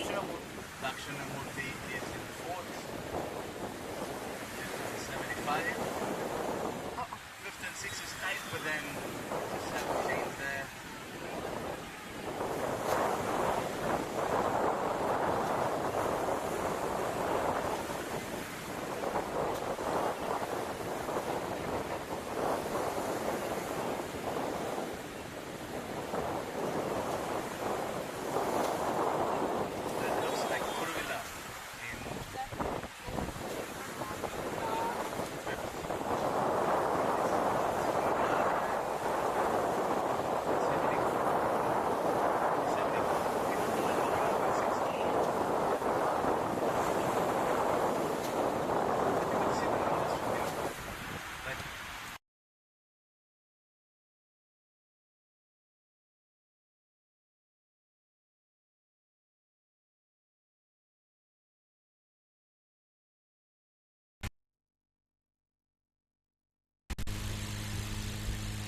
turn passing now. The first turn of lap 2.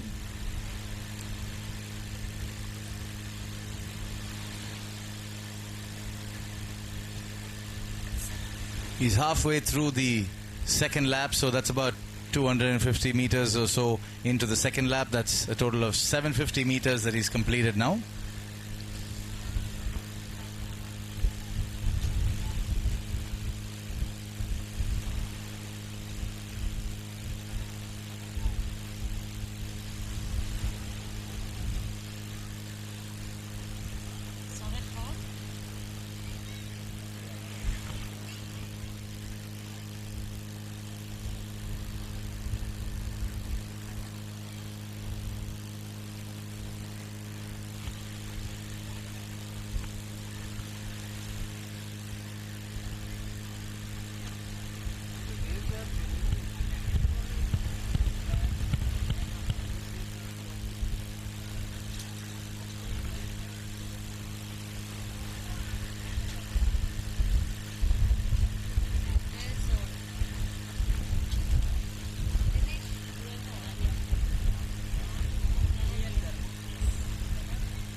Check.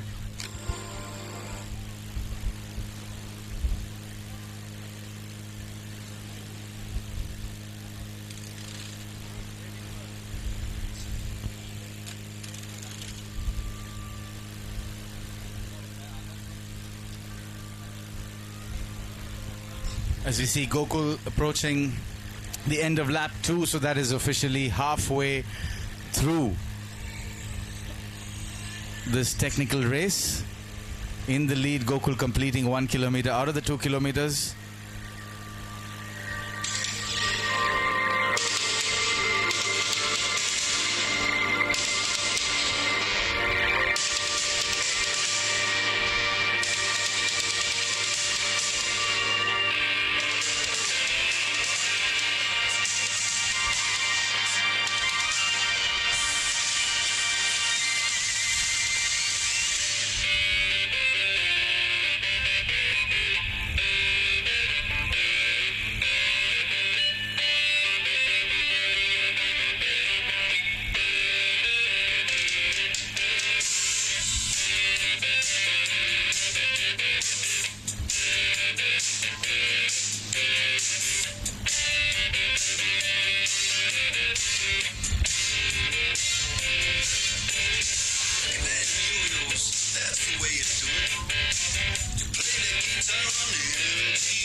I think I stopped that just in time before any intellectual property or copyrights claims were made. That's just a little bit of entertainment on YouTube, something for us to listen to while we wait for these athletes. Dire Straits telling us that's the way you do it. And these athletes showing us how it's done. Gokul making his way.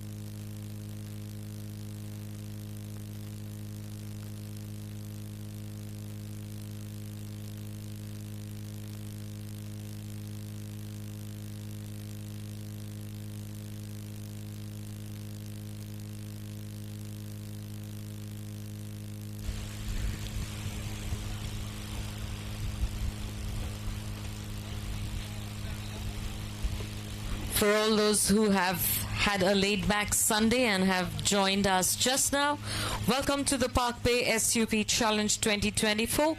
This is the third edition and we are on day 2 under the aegis of Surfing Federation of India, the Tamil Nadu Surfing Association, ably supported by the Sports Development Authority of Tamil Nadu, TT Group, Yolo, Quench EV Battery, the Residency Towers, Ocean Ambassadors, and our event hosts, the Quest Academy. You are right now watching the the Technical Men's Open Finals. So just before that, the change in angle, camera angle, there you go, you're back to the drone footage again. You get a nice view of the entire course from this angle. You can see that the marker which is closest to the beach, there are some waves breaking around that area. So you were asking me yesterday what is technical about technical. So today you have some waves actually breaking in that area of that turn, which means they have to navigate the break of waves and what that does to their turn, and adds a little more element of skill required in this race. And it's a lovely view we have here of the course. You can see the samosa or the jalebi, the samosa shaped jalebi course, as we've termed it now. It's going to be a while till we lose this name, I think. Well, I guess it is going to be stuck for some time, and I should have played Jalebi Baby. That would have been the fitting soundtrack for this course. But it's a samosa. It's a jalebi, samosa shaped jalebi. We'll continue this debate over lunch and some jalebis and samosas. Absolutely. I'm just getting a little warped in my head with the shapes. But whatever it is a course and they are navigating it beautifully. And I'm loving this drone shot of this course. One of the advantages, I guess, of having shortened the width of the course. The length is still, the course is still 2 kilometers, but because the conditions, we made the course less wide as compared to yesterday, and as a result, the drone footage of the entire course is captured in one shot. It's beautiful to watch.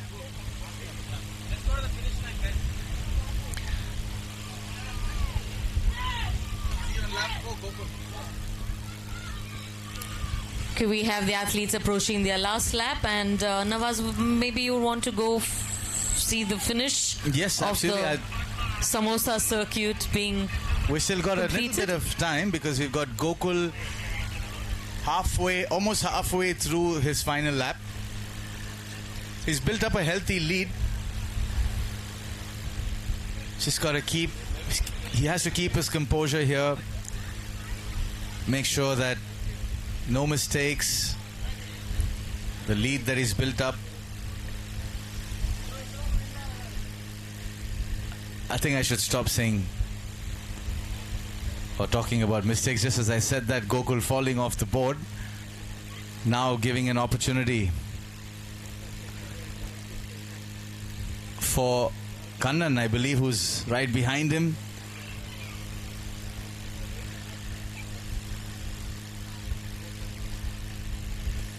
We can see some white tips from here, so that means that it's a little choppy even where they are right now. And that means a little bump, a small wave, anything could throw these athletes off their board. And we saw that just happen now with Gokul. As a result, Kannan has an opportunity. He sees that opportunity. He's powering through now. You can see he's using his bursts of energy to make sure he catches up, putting pressure on Gokul. This is shaping up to be an exciting finish to this technical race.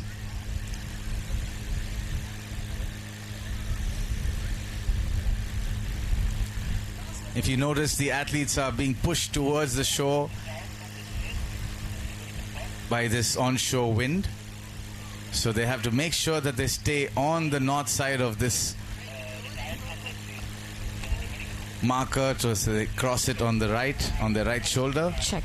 Shekhar Tanil or Kutti Paiyan ka, and he's in the way. Ask him to move out. Thank you.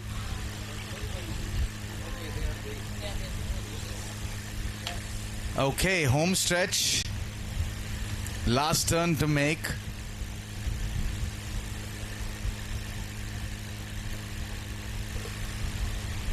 Come on, guys, this is your last stretch and we can do it.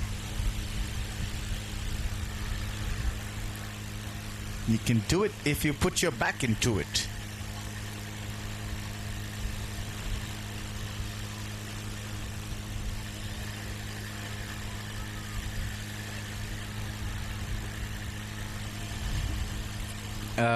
Just requesting the photographers and audience who are at the finish line to just clear that area. Siddharth, if you could just reach out to them. The athletes will be running in, so could you just be on either side of the barricade?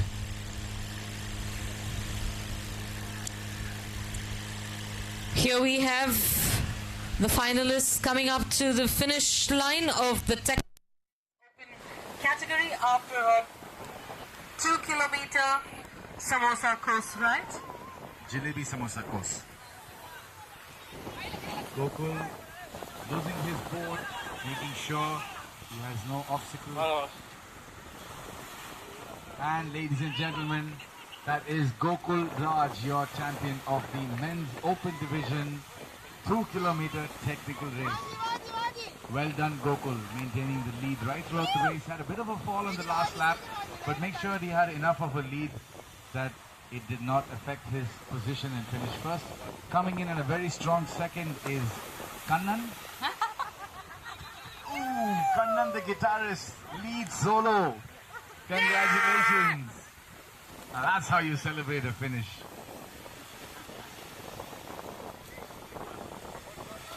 Well, interesting. Jalebi samosa, paddle guitar. There you go. We have the next athlete. Saran CS, rounding up the top three, finishing the technical 2 kilometers.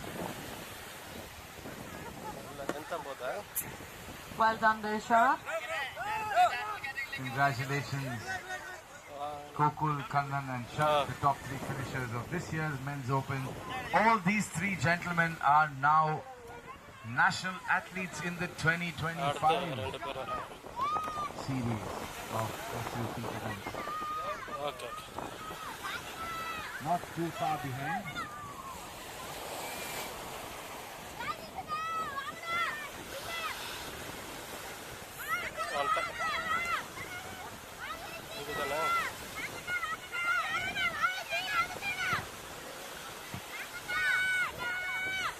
We also see the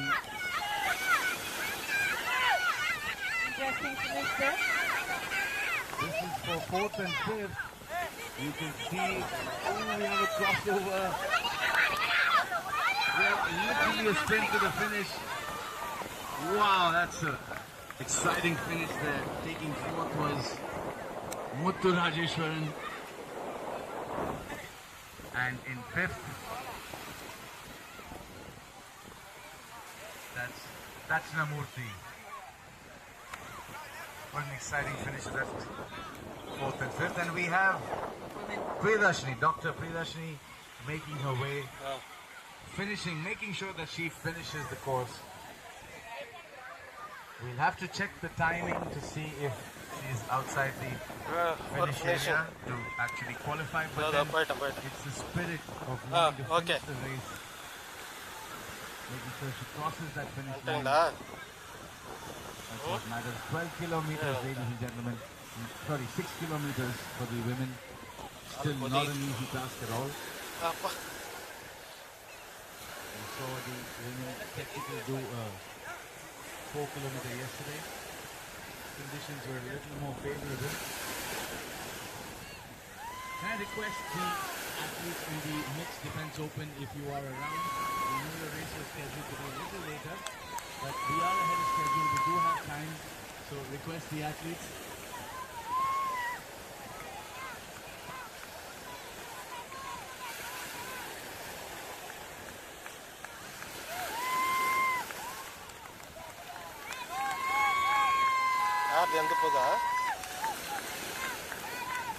Ladies and gentlemen, please put your hands together for Priya Rasi, who is completing her 6-kilometer race in the women's category. Indeed, a lot of willpower and true sportsmanship Well done, in Priya. wanting to complete her race. Well done. Congratulations.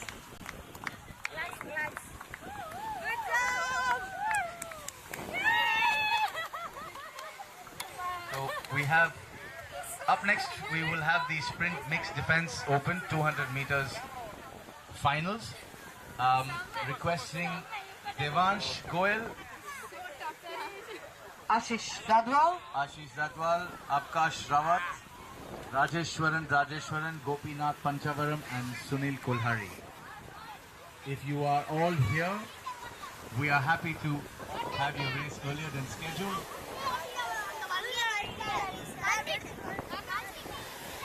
As long as everyone is here and we are able to move the markers for the sprint races now.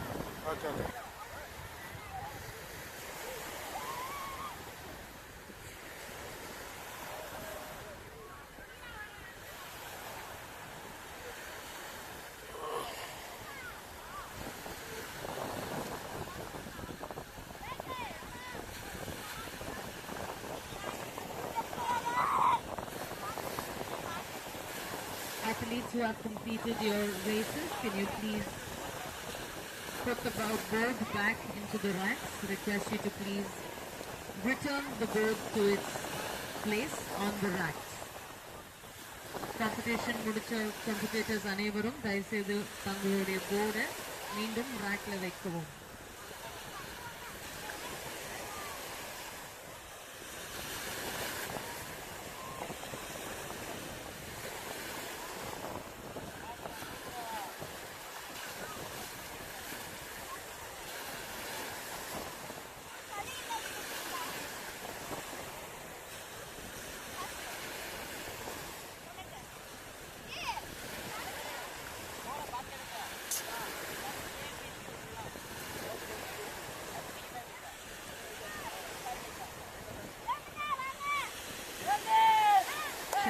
Once again, second call going out to the sprint mixed defense open category, 200 meters. Devansh Goyal, bib number 46, Ashish Dadwal, bib number 109, Akash Rawat, bib number 45, Rajeshwaran, bib number 83, Gopinath Panchavaram, bib number 74, and Sunil Kulhari, bib number 12.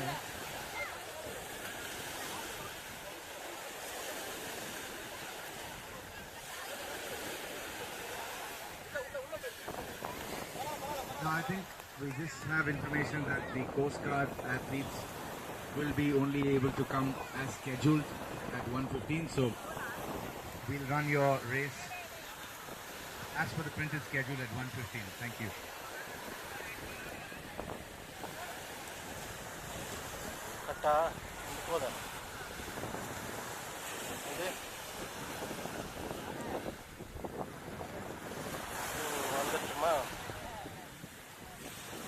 Request the athletes in the last heat to please return your boards.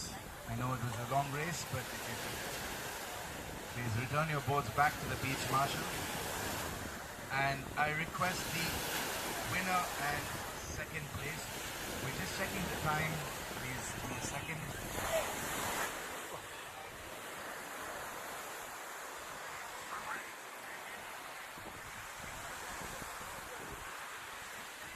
I request Tanvi and Monica to please join me for a quick interview.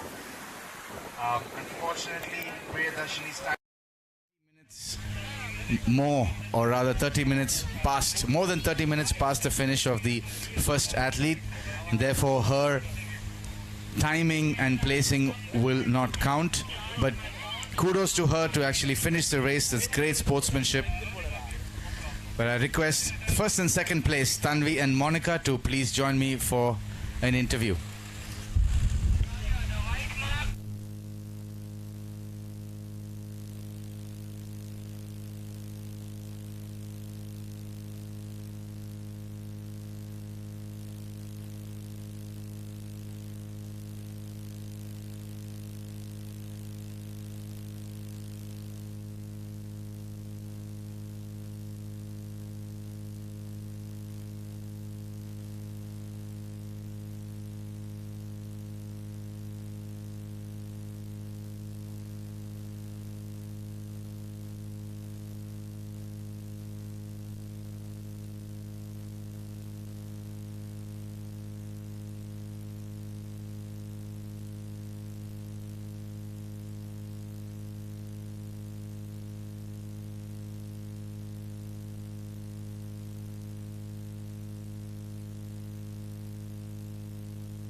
Check, check, check, check.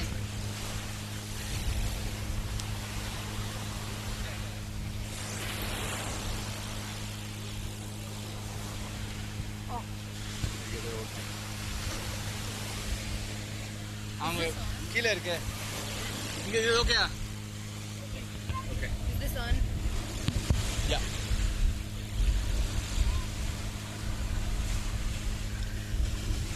Oh, thanks.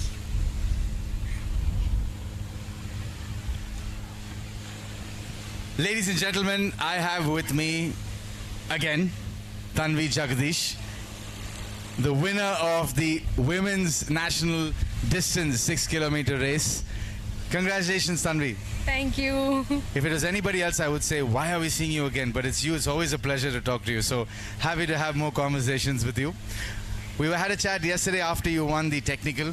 Slightly different race today, slightly different conditions. Why don't you talk us through how that race was? I think one of the most challenging races because I have been racing since 2014 and now the name has a justice. It's a SUP challenge race.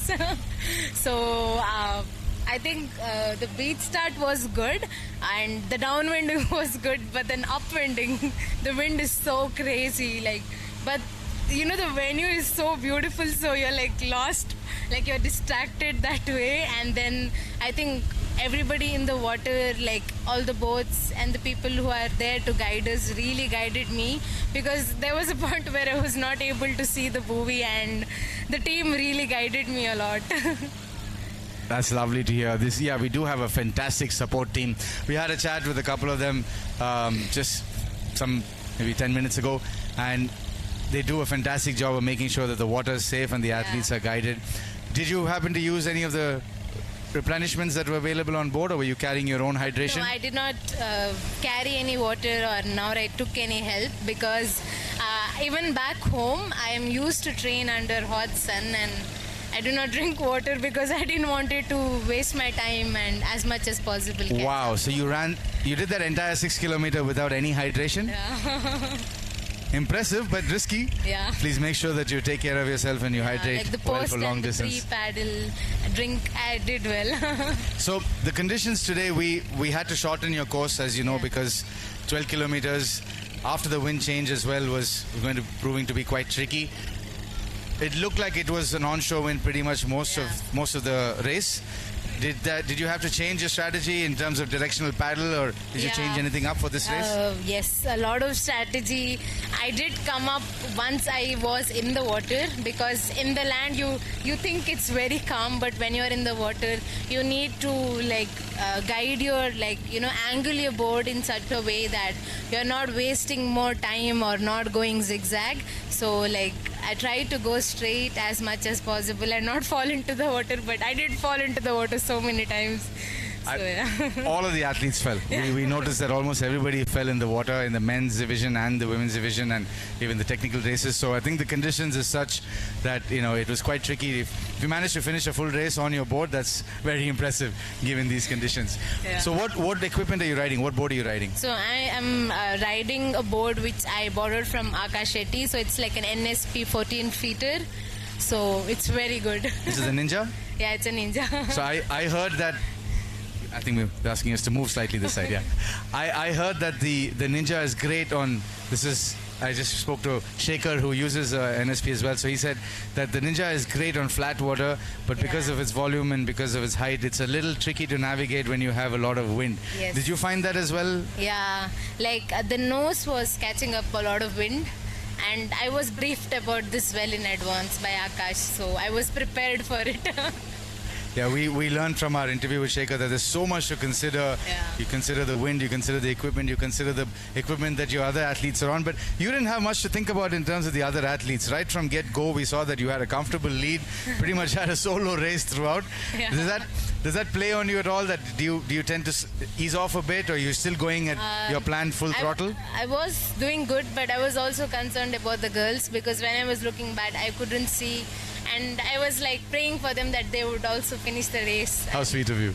do like finish the course and do good. We were all keeping eyes on them. Don't Yeah. worry. We were all making sure that they're safe. But congratulations on yet another victory. Thank you. You have another event left, don't you? Yeah. The sprint race. Okay, that's the penultimate race for the day. We look forward to seeing you in action and maybe having another chat with you again. But for now, congratulations. The national champion for the women's distance division here at the Palkbay SUP Challenge 2024, Tanvi Jagadish. Thank you. Thank you, Tanvi. We will take a short break. We will be back at 1:15, which is approximately 1 hour and 10 minutes from now, where we will be flagging off the mixed defense open division sprint 200 meters. Another brief break after that, and we'll be back with all of the remaining sprints and wrapping up this wonderful event that we are witnessing, the Palkbay SUP Challenge 2024. Take a break and see you in about an hour. Thank you. Thank you. Congratulations.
Sprint today.